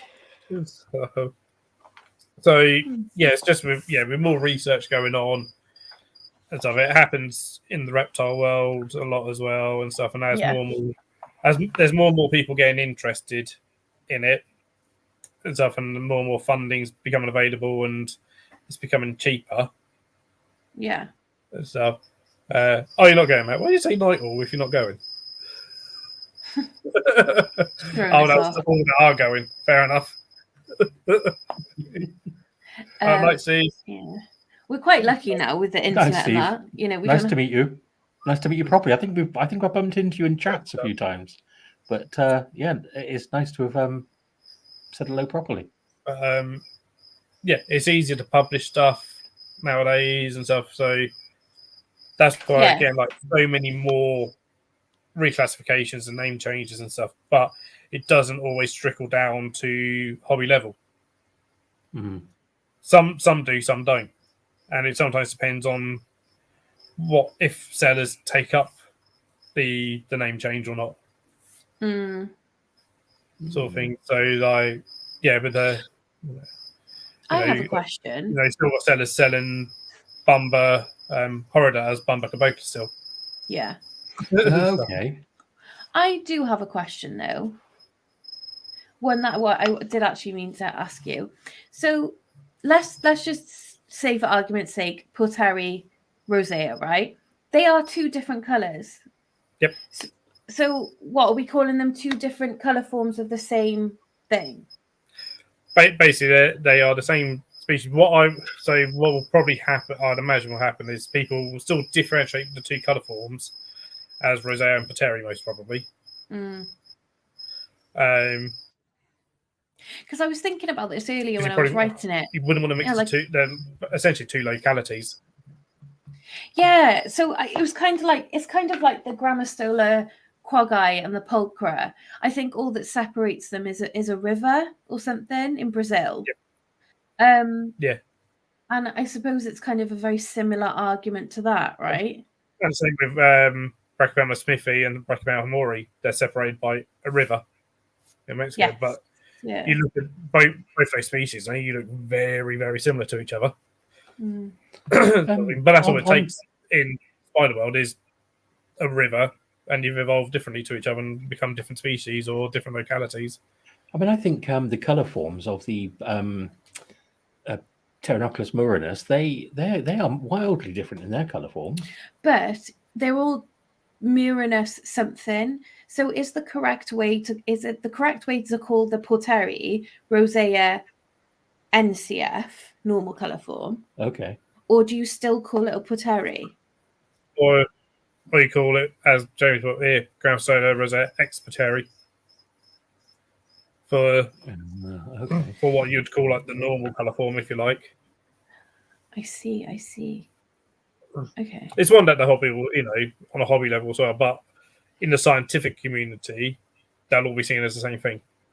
Yeah. Okay. How much of a gap is there between the scientific community and the hobby community? How sort of how much knowledge is lost between the scientific community and the hobby community? Quite a lot sometimes. Quite a lot. Sometimes some scientific communities don't. Some people in the scientific community want nothing to do with anyone that keeps stuff. Okay. Sometimes, and sometimes vice versa. But I kind of sit. I'm very much in the middle of my job as a zookeeper. I look at scientific stuff. I need to look at scientific stuff to prove my husbandry in the zoo. And then I'm like, well, I can pass that on to what I learned to people that don't have access to scientific papers or, to some of the conferences that I go to or wherever where these things are shared and stuff. And sometimes it depends on if someone within the hobby is able to get hold of a paper and then share it. Which Arachnoboards is great for. Arachnoboards is great for that sort of stuff, to search for some, where people have, put in like papers of scorpion reclassifications or the rosea reclassification. Yeah, because I remember when you sent me the thing about the Giovanni mattress. Is that how you pronounce it? Giovanni mattress, yeah. Giovanni, yeah. I remember after seeing your comment, I went and had a look online and sort of had that, and the change had come quite a while before. Oh, okay. And just had like, sometimes it's years. Sometimes it's years before it reaches that level. Yeah. So it does take a long time sometimes. It is weird that because I'm a massive fan of science. I think science is the basis for all knowledge that's worth knowing to a certain extent. That's no sort of dramatization, but science is amazing. So it's strange and sort of unsettling to think that there is a scientific community that wants to hold on to the knowledge, that doesn't want to share knowledge. If that's how I've just heard it, it sounds like I do get it to an extent, because they don't want to see these animals in captivity, do they? It's sometimes that. It's also sometimes it can. I've never published a scientific paper, but it can cost you a lot of money to publish a scientific paper. Obviously, isn't it? Like, it's going to cost you money to share your knowledge. Right. Okay. Mad, isn't it? Sometimes a lot of money.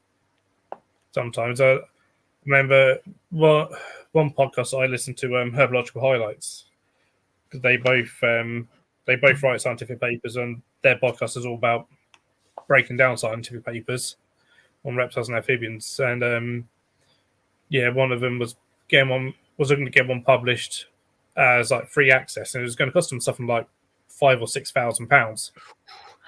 Okay. Oh, well, you can understand why then, yeah.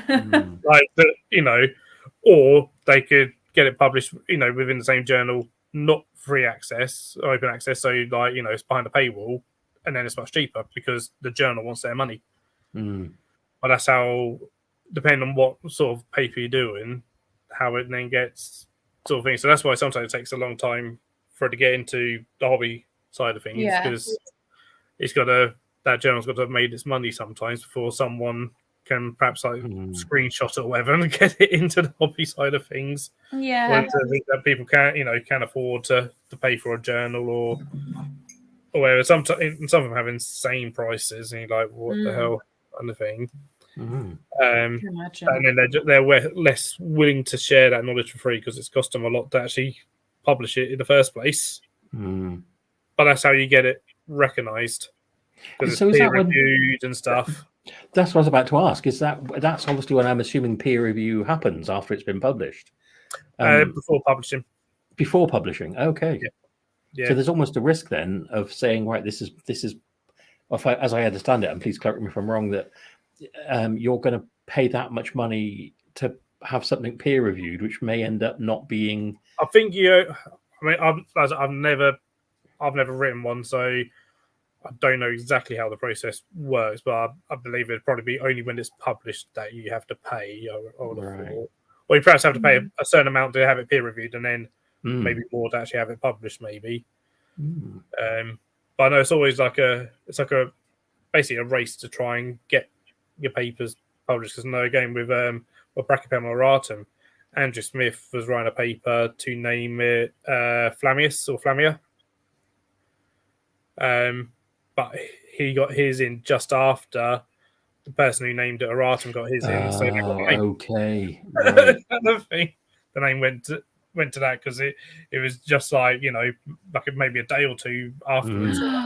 Oh my God, you'd be gutted, wouldn't you? Yeah. Because again, I remember that was on his documentary saying that he was going to name that Brachypelma Flamia or Flamius or something to do with flame, because he was like, so we've got little flames on their knees. Little flames, yeah. I do prefer the name auratum though. Yeah, I hate to say that. Yeah, someone got there first, and he was like, fair enough, you got there first, you got there before me, you get the name. Under thing. Gutted. One of my friends in Germany is currently trying to identify is it an M. rufus? It's like it's a ctenidae. He's trying to identify some. Sorry, I'm just chatting off again. I think what you've done there is just a thought has escaped, hasn't it? Yeah. I just know someone who's currently trying to formally identify something, and it's just interesting, isn't it? If I could pad it out. I think what you've done there is hit upon something that's interesting and had no information to back it up. Yeah, so you've basically just done a teaser trailer of something really interesting that we now. That's a cliffhanger. That's a fantastic cliffhanger. Oh yeah, no, I did that on purpose. Tune into One Shared Braincell to find out. So tell us about this friend of yours in Germany. His name is Der Spinner. He's called, well, that's his username. His name is Hannes, and he knows everything. Thanks. No, he breeds and breeds. I think you might have mentioned me the other day about Cabarrus. Yes. Oh. No. Yes, I told him to come and talk to you. Yes, I did. Yes, it's him. Because he said to me, do you have any experience with it? And I was like, no, not at all. But Phil and actually it was Phil and Jeremy I told him to go to. Yeah, you two. I was like, they will know. If there is anyone that knows, it will be them. He dropped me a message about enclosures and things. It was really like there's people that don't have to say much, and you think, okay, this guy knows what he's on about. Oh God, he's so intelligent. Yeah. We recently exchanged numbers so we could send each other longer voice notes. So we're just talking about wandering spiders and how some of them aren't actually wandering spiders. And we were talking about the other day how the Supianius sala is now in the same family as the Dolomides. So it's actually type of fishing spider now. It's not a wandering spider. Type of Greek dip. Okay. Back to Phil. You promised if we came on this live stream that you would try to be funnier. I'm never funnier. Hee hee. But it's really nice. Sorry. That kind of goes on with like the whole game going on to common names of how we sometimes use certain common names to in a sense of fear into certain animals, like something's wandering spider because it might sound like Brazilian wandering spider, or false widows because it might sound like black widow. Mm-hmm.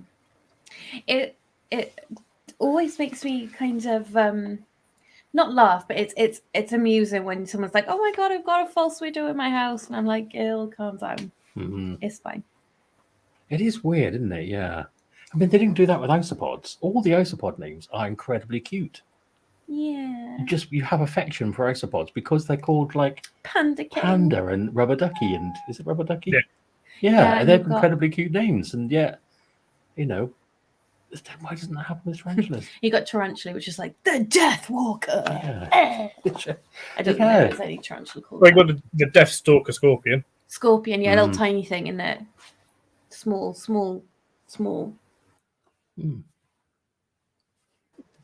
Yeah. Phil, have you? What's this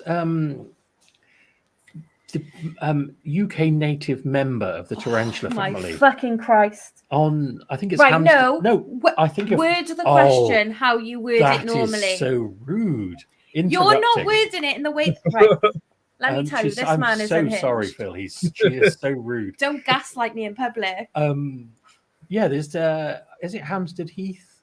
There's a UK native member of the tarantula family. Not how you word it. We have agreed that there is a family member related to tarantulas in the UK, but you say there is a UK native tarantula. Stop showing off.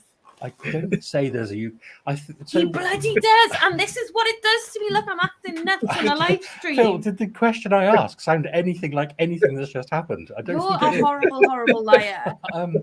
So what's your knowledge of this UK native member of the tarantula family? I'm literally right now. I can swear. I'm getting so wound up. I'm gonna snap your glasses in half. I can't. I mean, I could get down and go, well, do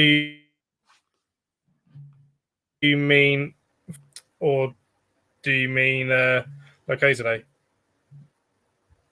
Yeah, tell him, Rich. What do you mean? Well, I don't know. I'm trying to learn. I want to understand, because you only learn and understand by asking questions. And I think what Fiona's demonstrated is that the tarantula community is unforgiving of people that don't already know something. Oh my God, you are so annoying. I'm literally crashed my own car into the sea.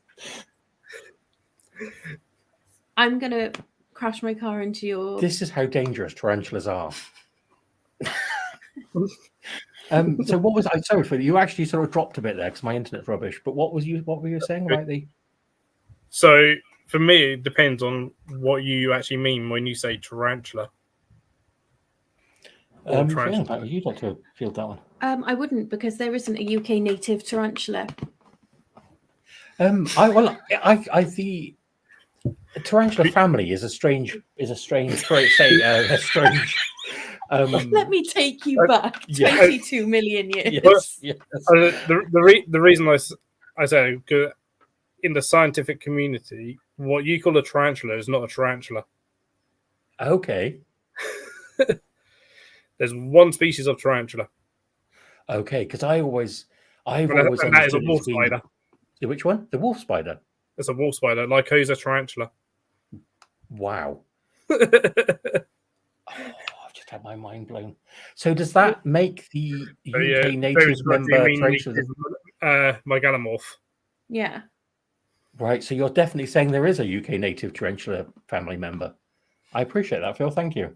In terms of like megalomorph, so yeah, so when I go to some of my conferences, I know people that will refuse to call, like, any of what you would call a tarantula. It's always Theraphosid spider. Okay. They're Theraphosids. They're Theraphosidae. Yeah. And then you got the megalomorphs because they were mygals as well, kind of thing. But yeah, tarantula. The word tarantula comes from Lycosa tarantula, which is it's off the coast of Italy. A European species of wolf spider, and so that's where the word tarantula comes from. They then got kind of adopted to me because it kind of got a bit of a mistranslation and stuff. And nowadays we call big hairy spiders tarantulas. Okay, so it's nothing to do with what we understand it to be, like book lungs and that's why, like, certain zoos, you may go to certain zoos and see things like Hamori being labelled up as a red knee bird-eating spider.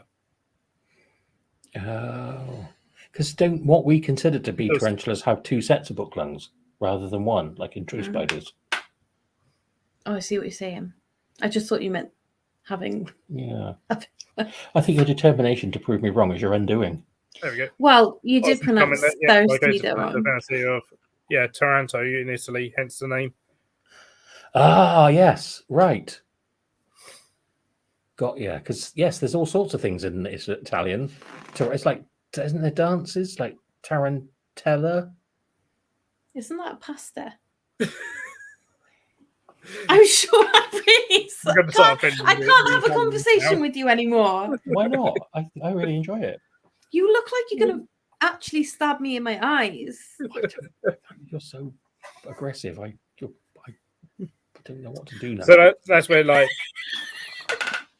where sometimes press can get things a bit misconstrued, because a scientific paper may come up about there being a megalomorph, and how that's a relative of what most people would call a tarantula. Okay. It's not a tarantula, but it's a relative of it. And then suddenly, it'll go from scientific community into the press, and suddenly it'll be like, there's a tarantula native in sort of thing. And that's how these misconceptions start off. Is that just another example of the difference between scientific community knowledge and hobby form knowledge? Is it? It sounds like another sort of example of that. Yeah, and how things just slightly get changed as it sort of goes down. And that's where the whole scaremongering of false widows came about. Because it all came out from a scientific paper by, I think it was Bug Life report on it, of Steatoda nobilis gradually spreading across the UK as we're getting warmer. And it was very much just they're spreading, and that's it. Kind of thing, nothing to be alarmed about. There's anything to be alarmed about, they're spreading. Suddenly, after a while, that ended up in mainstream newspapers as, "Oh, my venomous spider is invading the UK." Okay. Yeah. The need to sell spiders.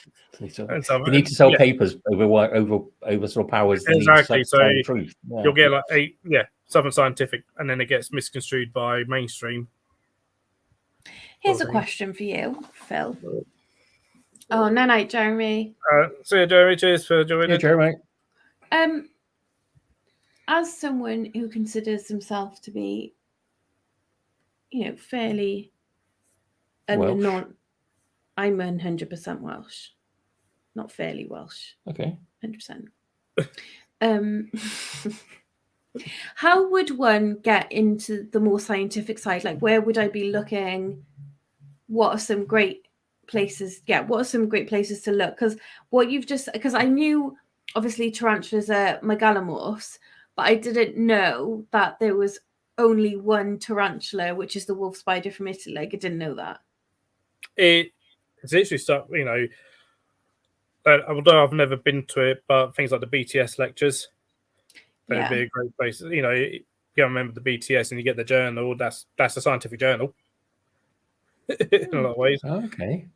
And stuff, and that's a very easy way to start getting into that. I mean, a lot of my studies, some of my stuff come from Andrew Smith documentaries. Okay. And he breaks down a lot of scientific stuff, and then some of my stuff comes from things that the general public can't go to, which is zoo conferences. So that's why I said, the BTS lectures would be probably the best place for anyone that's not a zookeeper. Yeah. To go to a conference on things like that, and so because my advantage is that. Yeah, I get most years I get to go to a 3-day conference talking nothing but inverts. Oh my God. Kind of thing with a whole bunch of zookeepers. That's awesome. And we do various workshops and stuff, and all that kind of helps.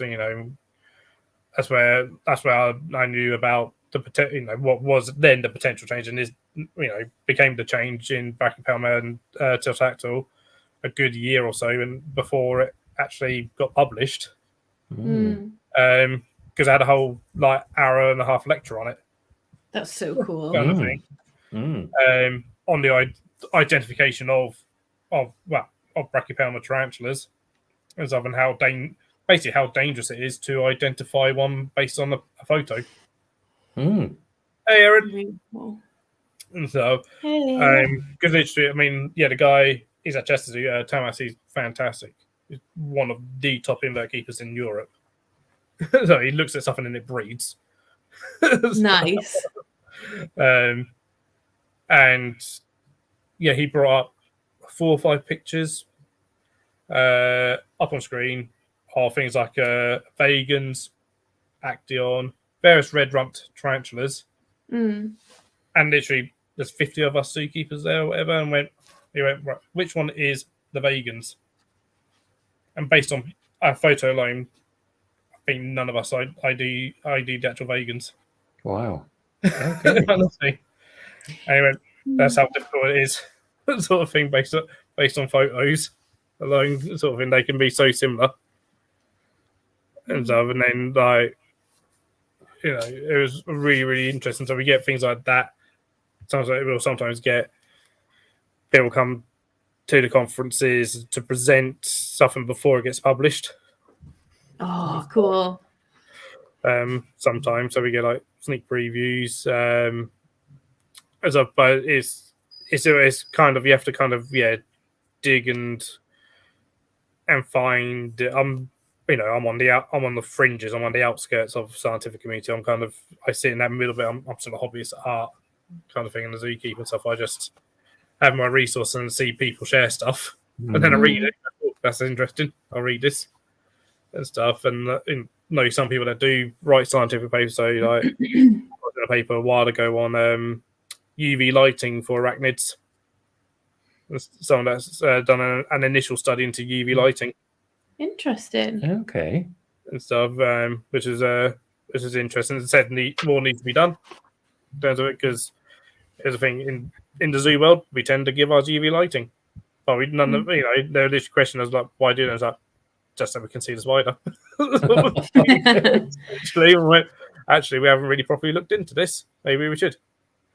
Yeah. So I've seen, there are some zoos for over there, tarantulas, and tarantula seems absolutely fine, not phased by it. Will have 4 T5 UVs over it. Oh, wow. Like a massive UV unit over top of an LP and stuff.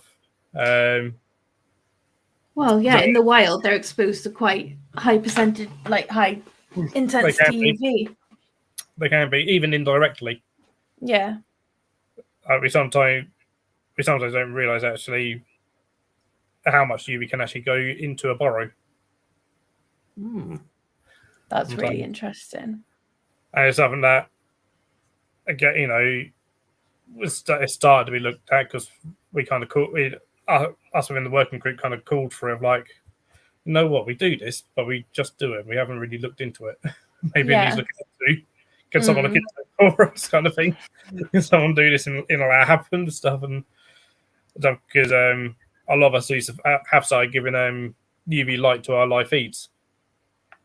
Okay. Because it was found that it can increase D3 levels within them. And then you're given a live food with increased D3 to your reptile. Oh, that's really cool. Just by providing UV light. That's really interesting, actually, isn't it? Ooh. And stuff. So a lot of zoos adopted that, and actually, I saw it announced today. Actually, I'm hoping I can go to it next year. That London Zoo are going to host a live food workshop. So we can go for a day and just discuss live foods and modern practices for keeping live foods and stuff, because it's like, wow, stuff. And again, actually, we've been calling for a little bit within the zoo community, because again, we go, well, we give everything else care, but we kind of forget about our live feeds sometimes. Maybe we need to look after them more. Do you reckon you could just put me on the books so I can come to these things? Don't pay me anything, but I can just come to these talks then. So, but yeah, in terms of for reptile, we've got the Advancing Herbological Husbandry conference in March. So We've that's got always that's a good conference for reptiles and amphibians. Do you know it's a vet called Tarek Abu Zar? Yep. He's our local reptile vet, and he is just the best guy. You're very lucky to have a vet like that. Extremely lucky. This guy is just incredible. Incredible. He's fantastic. Spoken to him a couple of times. Been to a couple of conferences. He's always at the IHS reptile shows. Yeah. Because he's sort of basically the vet steward there to make sure everything's okay and stuff. But it's also hilarious the fact that he often gets stopped at the airport because of his name. Yeah. And it's like, Welsh, I live in Wales. Yeah, literally. Bless him. Well, like, I don't think they expect that voice to come out of him either. No, he's like the softest speaking, nicest human ever. And he's just, yeah, he's a legend. And it's a weird thing, isn't it? Because you don't want to ever see a vet, but I want to see him, but I don't want to see him with my animals. No, you always want to see it on, sort of good thing. Don't really do come from something like, don't say certain things because they haven't come out yet. Whatever. And stuff. Harry's asked, does red light work for scorpions? So I have an issue with red lights. I hate red lights. Same. And stuff. Now, not because they don't damage animals' eyes. That's been proven wrong. But some animals can see red light. And even if they can't see the spectrum red, it can wash everything into the same colour. And that's the way it was explained to me by Francis Baines. So, it's still something in the environment, isn't it? And it's bound to change how they view things, whether they can see the colour or not. Yeah, and that's how it was explained by Francis Baines. He's like the queen of lighting. She's in Wales as well. She's awesome. So everything about you, basically, the best place. Everything we know about UV lighting comes from her, essentially. That's cool. Essentially. And a lot of other lighting comes from her because for years she's independently tested like almost every bulb on the market. And she's an ex-vet and explains things very, very efficiently where it's very easy to understand. And it says, and I thought it's still the case in zoos that red light is often used, especially in like nocturnal houses and stuff. And he recommends actually low-level white light because that's more natural. Yeah. And stuff.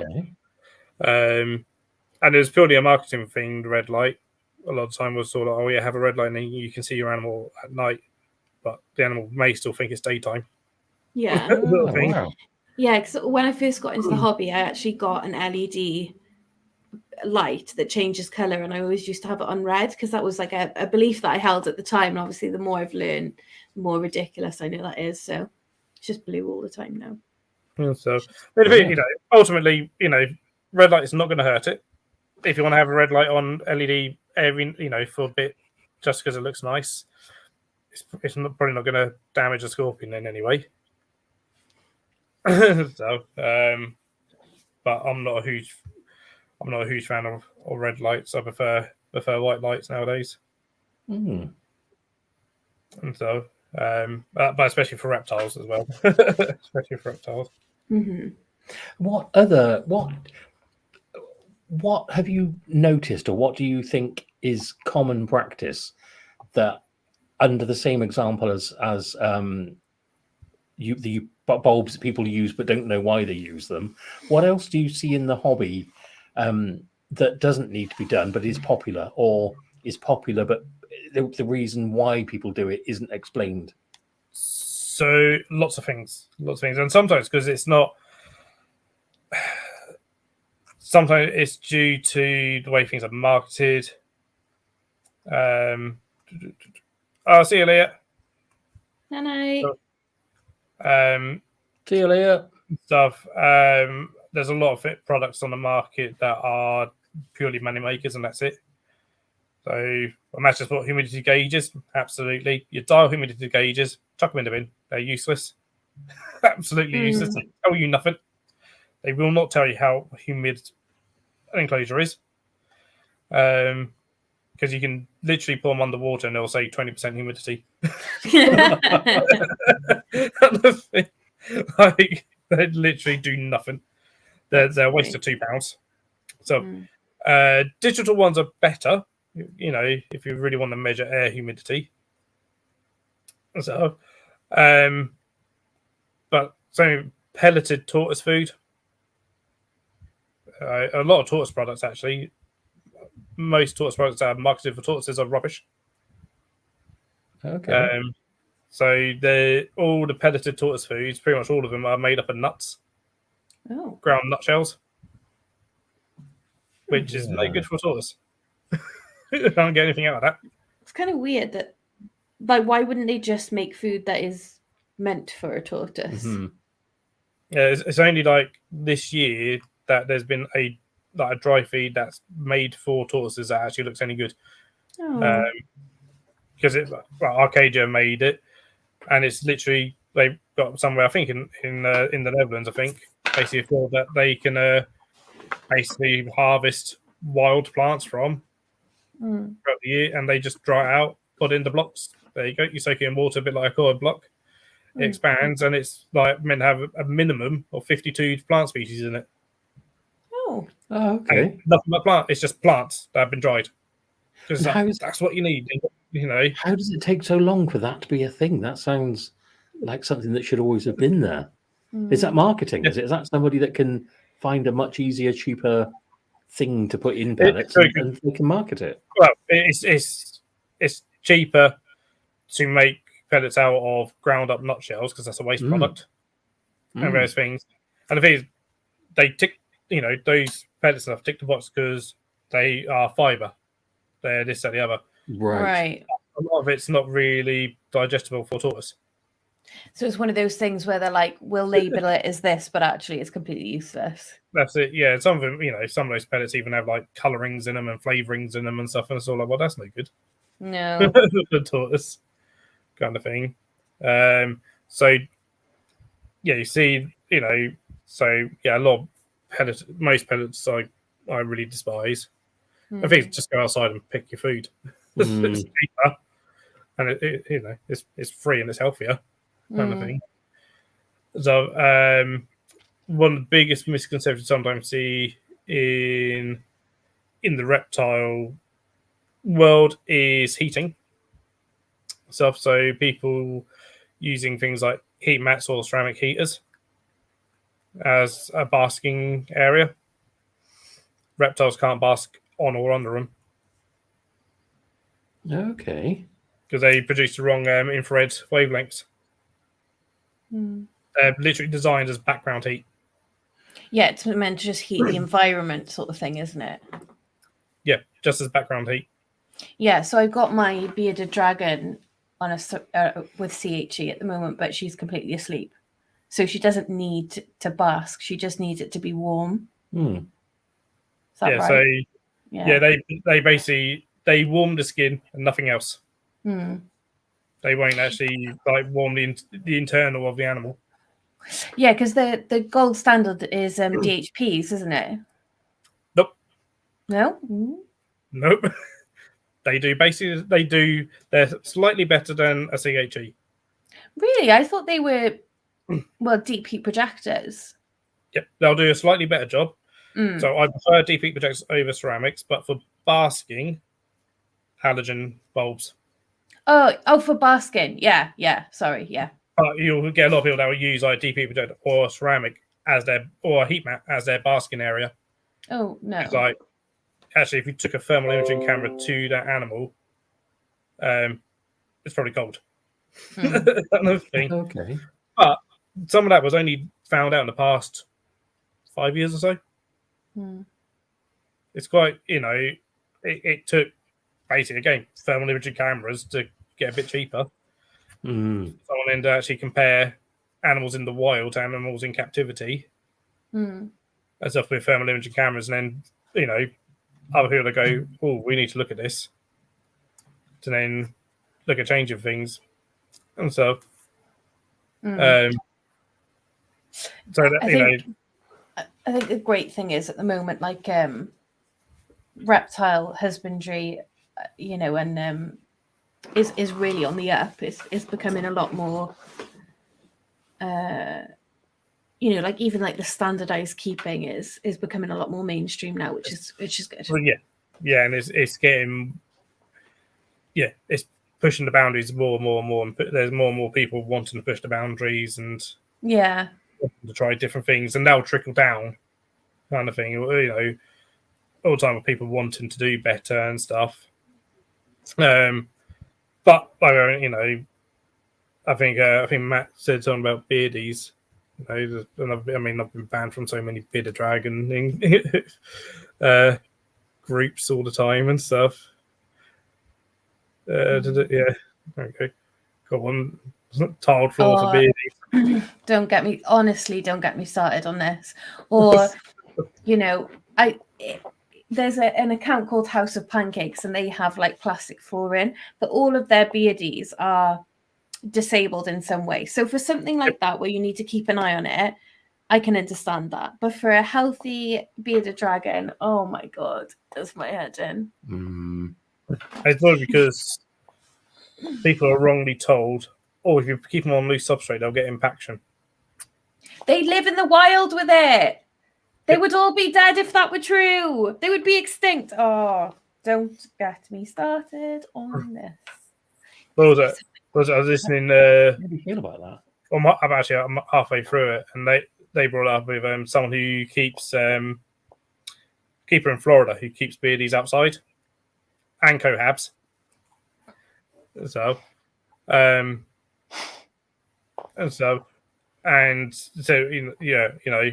if you're not going to keep them on substrate because of impaction, don't feed them live food because of impaction, because you're just as likely to get impacted by live food as you are by substrate, which is very true.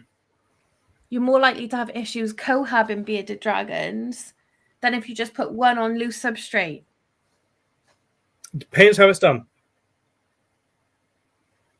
Well, it'd have to be big big enclosure. Yeah, I'm not saying like if you give someone they live together in the wild, but when I say cohab, I mean how people do it day to day. Yeah, you can't put two in even a 6x3x3. You can't put two in a 6x3x3. No, it'd have to be a massive enclosure. But you see people like cohabbing beardies in 3 foot, so it makes me sick. Truly, that's like an expensive and dangerous mistake. Isn't that just... Especially if they're female. Yeah. You may get away with it, possibly if they're male. You kind of think males tend to be less fighty with each other. But still, you're paying a gambling, aren't you? So, but yeah, I mean the biggest breed of bearded dragons in the UK cohabs them all. So they like hatch out about 6,000 a year. 6,000? What? A year. Dragons? May even be more now. How many do they lose in terms of just like... Hang on. Poor husbandry and keeping. If they have them cohabited and they're birthing that many a year, surely they must be losing some to... Did you say very, very few? The biggest zoo? No. One of the biggest breeders in the UK has cohabbed 6,000 beardies. No. They don't cohab 6,000. They hatch out 6,000. Oh, right. I was literally sat here like... They don't have 6,000 in an enclosure. That'd be mental. I was literally sat here like, hang on. I've misunderstood something. They'll have like... They've got enclosures of like 5 or 6 in together. And so with multiple... But you've got multiple basking areas, multiple hides, multiple nesting spots. Okay, and they got all that in a 3-foot viv. That's amazing. No, it's a 1.5. But they're one of the wholesalers, and they supply a lot of Europe with them. Your chain pet stores in the UK, that's where they come from. It's interesting. I've seen their old facility, and it was big, but it wasn't as big as you'd perhaps think it would be. Like, when they said the amount that they hatch out every year, it was like, oh, that's a lot. That is a lot. 6,000, Jesus. That is a lot, yeah. And so, I mean, one of their drivers almost weekly is delivering them 100 tortoises almost every week. It's like, I see that box. There's 100 tortoises in that box. The box would be like no big deal. Yeah. 100 tortoises in it. What?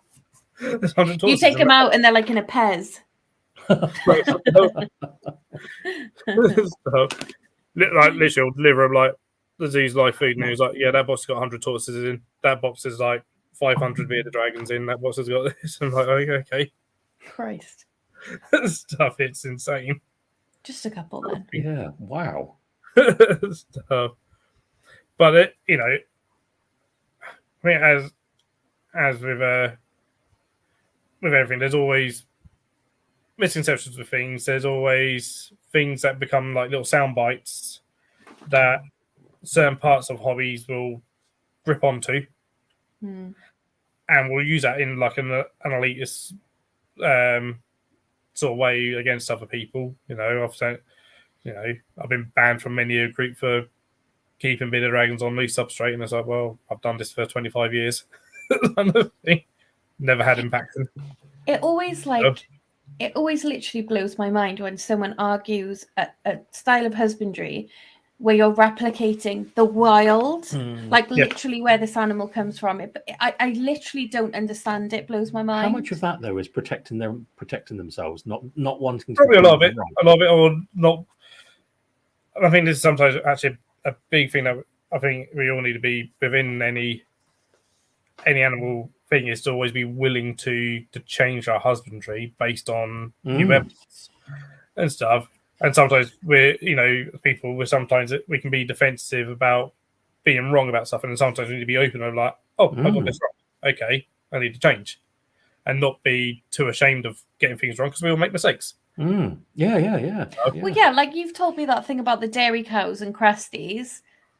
Like, I'm thankful for that, because even if the likelihood is 1 in 100 chance, I want it to be 0, don't I? Yeah, absolutely. Yeah. Yeah, I think you make your own sort of decision. It's a bit like Exoterra mesh and tarantulas. Yeah. Now, yeah. I do have tarantulas in Exoterras with Exoterra mesh. Yeah. I've not had a problem.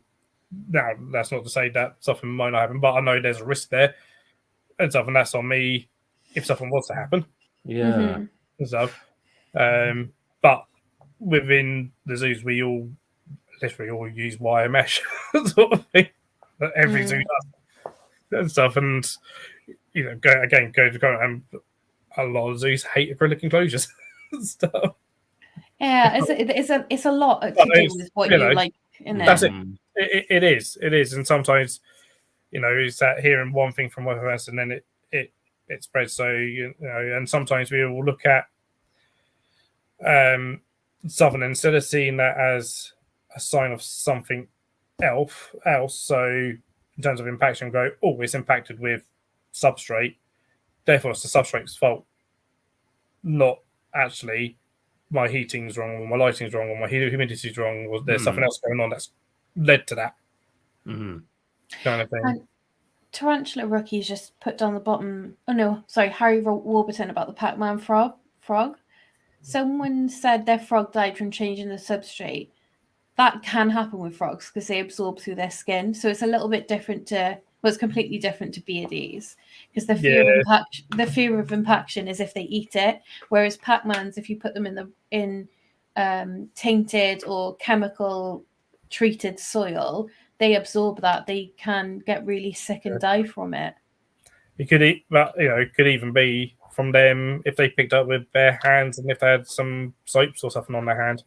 Yeah, that can be dangerous for any kind of amphibian. Yeah, you got to be so careful with frogs. Because surely it's always got to be a journey of learning. Yeah. Surely it's dangerous to get to a point and go, that's it, I know enough. There's nothing, I can't learn anymore. How dangerous is that? How ignorant is that? Scary. For me, if I ever got to that day, I'd be like, it's time to give up. It's time to get rid of all this stuff because there's nothing else to learn. It's sad, isn't it, that there's not more people when you put that comment up about me getting the Porteri thing wrong, part of me was like, I don't want to be wrong. But then I was like, no, this is really useful information that someone is giving me. And I read that paper, it's really interesting. And I don't think anyone likes to be corrected, but I think you have to have the ability. Open-minded that. Yeah. You may have got something wrong. You may have, it happened to me. I posted out about orange springtails, which are often sold as Billabella, and they're not Billabella. And someone messaged me on this and like, by the way, did you know it looks like they were misidentifying they're actually this? So I was like, I didn't. I'll have a look. And yeah, I was like, okay, cool. Go with that. And my dragon millipedes that were sold to me as pink dragon millipedes, and they're not pink dragon, they're red dragon. Sort of thing. You know, but again, if they had done a stream or done something about or TikTok about, and someone again contacted me and be like, oh, by the way, we think they're actually this. Ah, cheers. Yeah, Cool. exactly. I've just gone because that's what it was sold to me as, but sometimes, you know, you don't always, but sometimes it's good with certain species to actually look at that identification just in case it's wrong. But be open to if someone, you know, is contacting you, especially if they're contacting sort of nicely to be like, actually, it may be this. It's always good to look at. Oh, are they not even? Oh, okay. So they may have changed. It may not be what I thought they were. And then the springtails. So yeah, I was told that they were proton now, but perhaps they're not. So everyone's just calling them orange springtails. That's probably easier to call them orange springtails and try and give them a scientific name that they might not be. Then perhaps. See, this is how I don't know anything. I thought springtails were all columbola. No, oh, there's many species, many Honestly, genus. Yeah, but to be honest, I've never really looked past common white springtails. So This is what I love about the community. In many ways, it is self-educating. It's like group education, isn't it? It's like a hive mind in terms of like one person, what one person comments or makes a comment about someone, an observation about something, and there's nothing better than somebody politely and respectfully saying, well, actually, I think you might find it's this. yeah, And then everyone learns because everyone has seen the post and everyone has seen that sort of respectful correction. It's like yeah. And the post I scheduled today about junior and senior synonyms, I put in there about like how you sent me this paper and I've given it a read and then done some of my own research on what things mean inside taxonomy and things like that. You know, and it's I think sometimes when you find out something really cool, something that does change how you view something that is important to you and it changes it completely, it's important to give those people kudos. You know, when you get to a certain age and oh no, you won't yet, but we wait, and then something comes to you. It takes like about an hour and a half for it to sink in. You know, you're saying about Tanis and Synetidae. Are they the genus that are the banned DWAs in the UK? No, that's oh, hang on, no. Phil, which are the Ctenida, Ctenida, isn't it? Ctenida. Like CTENEIDAE. DAE. Yeah. So the wandering spiders are DWA, aren't yeah, because I think they are, yeah, and I think there is Phenutria, yeah. Because I think one of the sellers I look at, and I won't mention them just in case, but they were saying it was a member of the Synetidae family, or Kinetidae, or it was pronounced. That was the red wandering spider. That was so they were saying it not suitable for beginners, but not on the DWA list, but it was part of that family. I think Phenutria is the only one on the DWA list. Okay, brilliant. The Brazilian wandering spider, that's on DWA. And I think they are so cool. I was speaking to someone the other day and I think they were talking rubbish. He said he was offered a Brazilian wandering spider. Where was he? In Brazil? No. Oh, okay. That narrows it down then. You have to guess, but it wasn't. It was in this country. Oh, this country? Yeah. I was like, by who? Who would offer you a Brazilian wandering spider? I was like, shut up. Anyone that has one is licensed up to the eyeballs, I think. Yeah, I agree with that. Absolutely. Yeah. Always very open to change. Aaron's asked, do any of us have pokies? I have a few pokies. Yeah, I have two pokies and I love them both. They are both fantastic. Pokies and they couldn't be more different. I have a P. Miranda that is always out and is just the bravest, just like, look at me, here I am. And I have a P. Metallica that is the exact opposite, that if you walk into the room, all you see is a flash of blue Yeah. disappear over the top of the hide. She's like, don't perceive me. Yeah, seriously, yes. I'm not here. And I love them both. They just, and again, I think they were sort of, I wouldn't ever take them for granted, but I've never had a threat pose off either of them. I think they're just very. Yeah, Miranda was my latest Pokey that I got. Oh, they're lovely, aren't they? Yeah. It's the only Pokey that even attempted to do a bit of a run around on me. Mm. But that's pretty because it came from Spar Spiders, and certainly no fault their own. They dropped off at the post office and then they got picked up. A few orders didn't get picked up by special delivery. Oh no! So they stayed at the post office overnight. So it was like a day late. So is it, in the vial, they were so. Yeah, when I got out, it went in the enclosure and went straight back out the enclosure and ran around a little bit. And, it was all easy. My P. Miranda, I think I just probably left for work one morning. When you look, you sort of give everyone a glance over and you think, okay, I can't leave that unsprayed or unwatered. So I was just about to leave for work and I thought, I'll do that now. Took the lid off.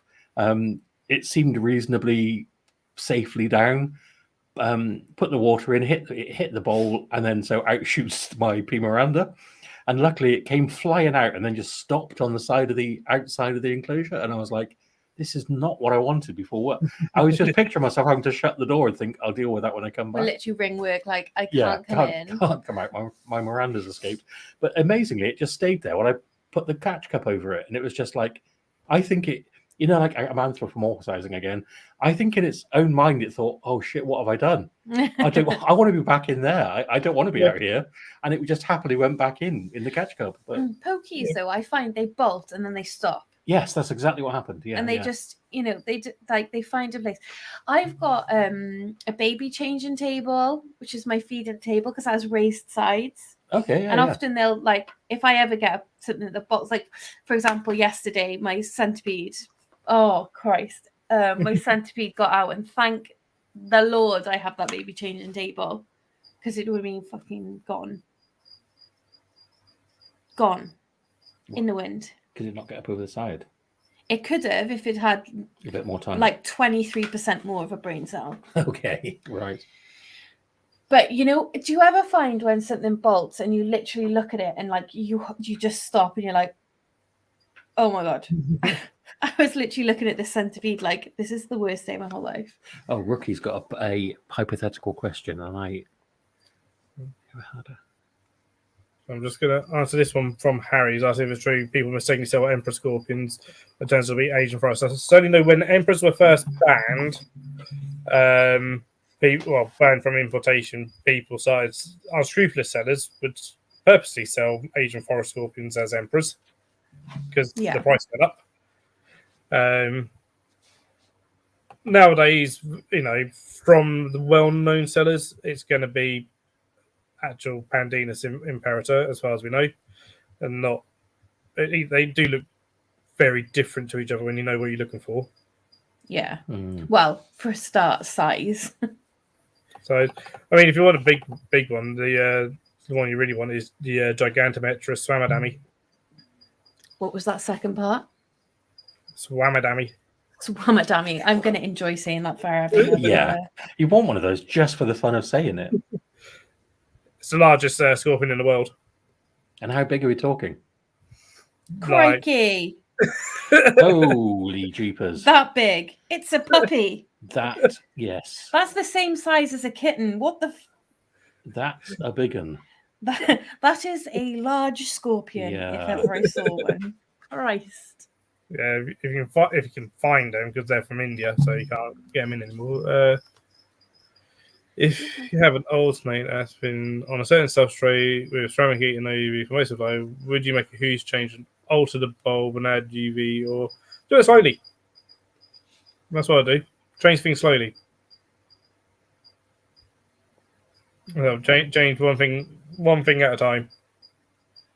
If you don't like the substrate, change half the substrate. That kind of thing. That's what I'm doing with my adult corn snake at the moment. So when I first got it, it was on Lignocell, and so now I'm moving it more towards like a more naturalistic substrate. and I'm sort of changed 3/4 of it, and then up by its coal tide, which is where it really loves to be. That's still Lignocell at the moment. Makes sense. Yeah, do it gradually. You got a ceramic heat in there. Add in an extra heat source. Use the ceramic for just background heat. Add in a low level halogen and see how that goes. Obviously, on a dimming thermostat, make sure it's statted. All your heating, always put on a sat for it and stuff. And add it. Then eventually add in a shade dweller UV. Just do it gradually, bit by bit. There's never. You don't want to. I think that's important to say. Yeah, don't shock an animal. Same like dietary things. You get something that's been on the wrong diet, you don't want to suddenly put it on what is deemed the correct diet because you're going to shock the gut flora. Yeah. Flora and fauna and stuff. So just change, one little thing and stuff just to be on the safe side. Is Harry in the chat saying that Stromatopelma is banned? It's not. Well, yeah, I know. What? Says, does anyone like the Stromatopelma genus? They are banned. They're easy to get hold of. They're not banned. They're really easy to get hold of. Yeah, all the transfer sellers telling me how to get them in mystery boxes. Yeah, they can't give them away, can they? I've literally had people go, do you want to come see me? Like, no, I've got one. I don't need another one. I've got two now. I've got to give them one at Bristol. Oh, nice. I like the Escal. One of my favourite tarantulas is the H-Mac, and they share they share the same environment, don't they? Well, yes, because yours live in the same room. Phil, tarantulas. Right, Phil, I am unfortunately going to have to disappear soon because I have work in the morning. No, so the wine actually, we've gone on past 10:30, so we'll start wrapping up. So I'll share the links in again, but just tell people where they can find you guys and when you put out episodes. I'll be in the living room immediately afterwards. So, yes, you will be in your living room. Right. You can find me on Instagram. I'm at the spare room, which is Rich Newell _. Yep, that's me all together. Rich and Newell _. I do want to shout out Leah, who is our third presenter. We're going to call her the spare part. She called Rich the spare part. Yeah, so savage. She's the spare part. She is a little firework. She burns so regularly, doesn't she? She does. She's like, right, everyone. She's not here to defend herself. She can be the spare part. Yes. Yeah, she's like, be here at 6 p.m. And she turns up at 20 past. Yeah. And then, whoa. She's not here to defend herself. She's a wanker. No, don't talk about her like that. She's not here to defend herself. I thought that's what Phil was going for. I'm only joking. No, so you can find the podcast on Spotify as One Shared Braincell. You can also follow our Instagram page, which is where we post our Keepers of the Week and other fun things like Dave the Tory Fly. I'm going to leave that no further comment. You got to go and find out who Dave the Tory Fly is. Harry saying about Indian imports being back. Yeah, imports from India. Well, India banned the export of their wildlife, which is fair enough. But Stromatopelma is African. Yes.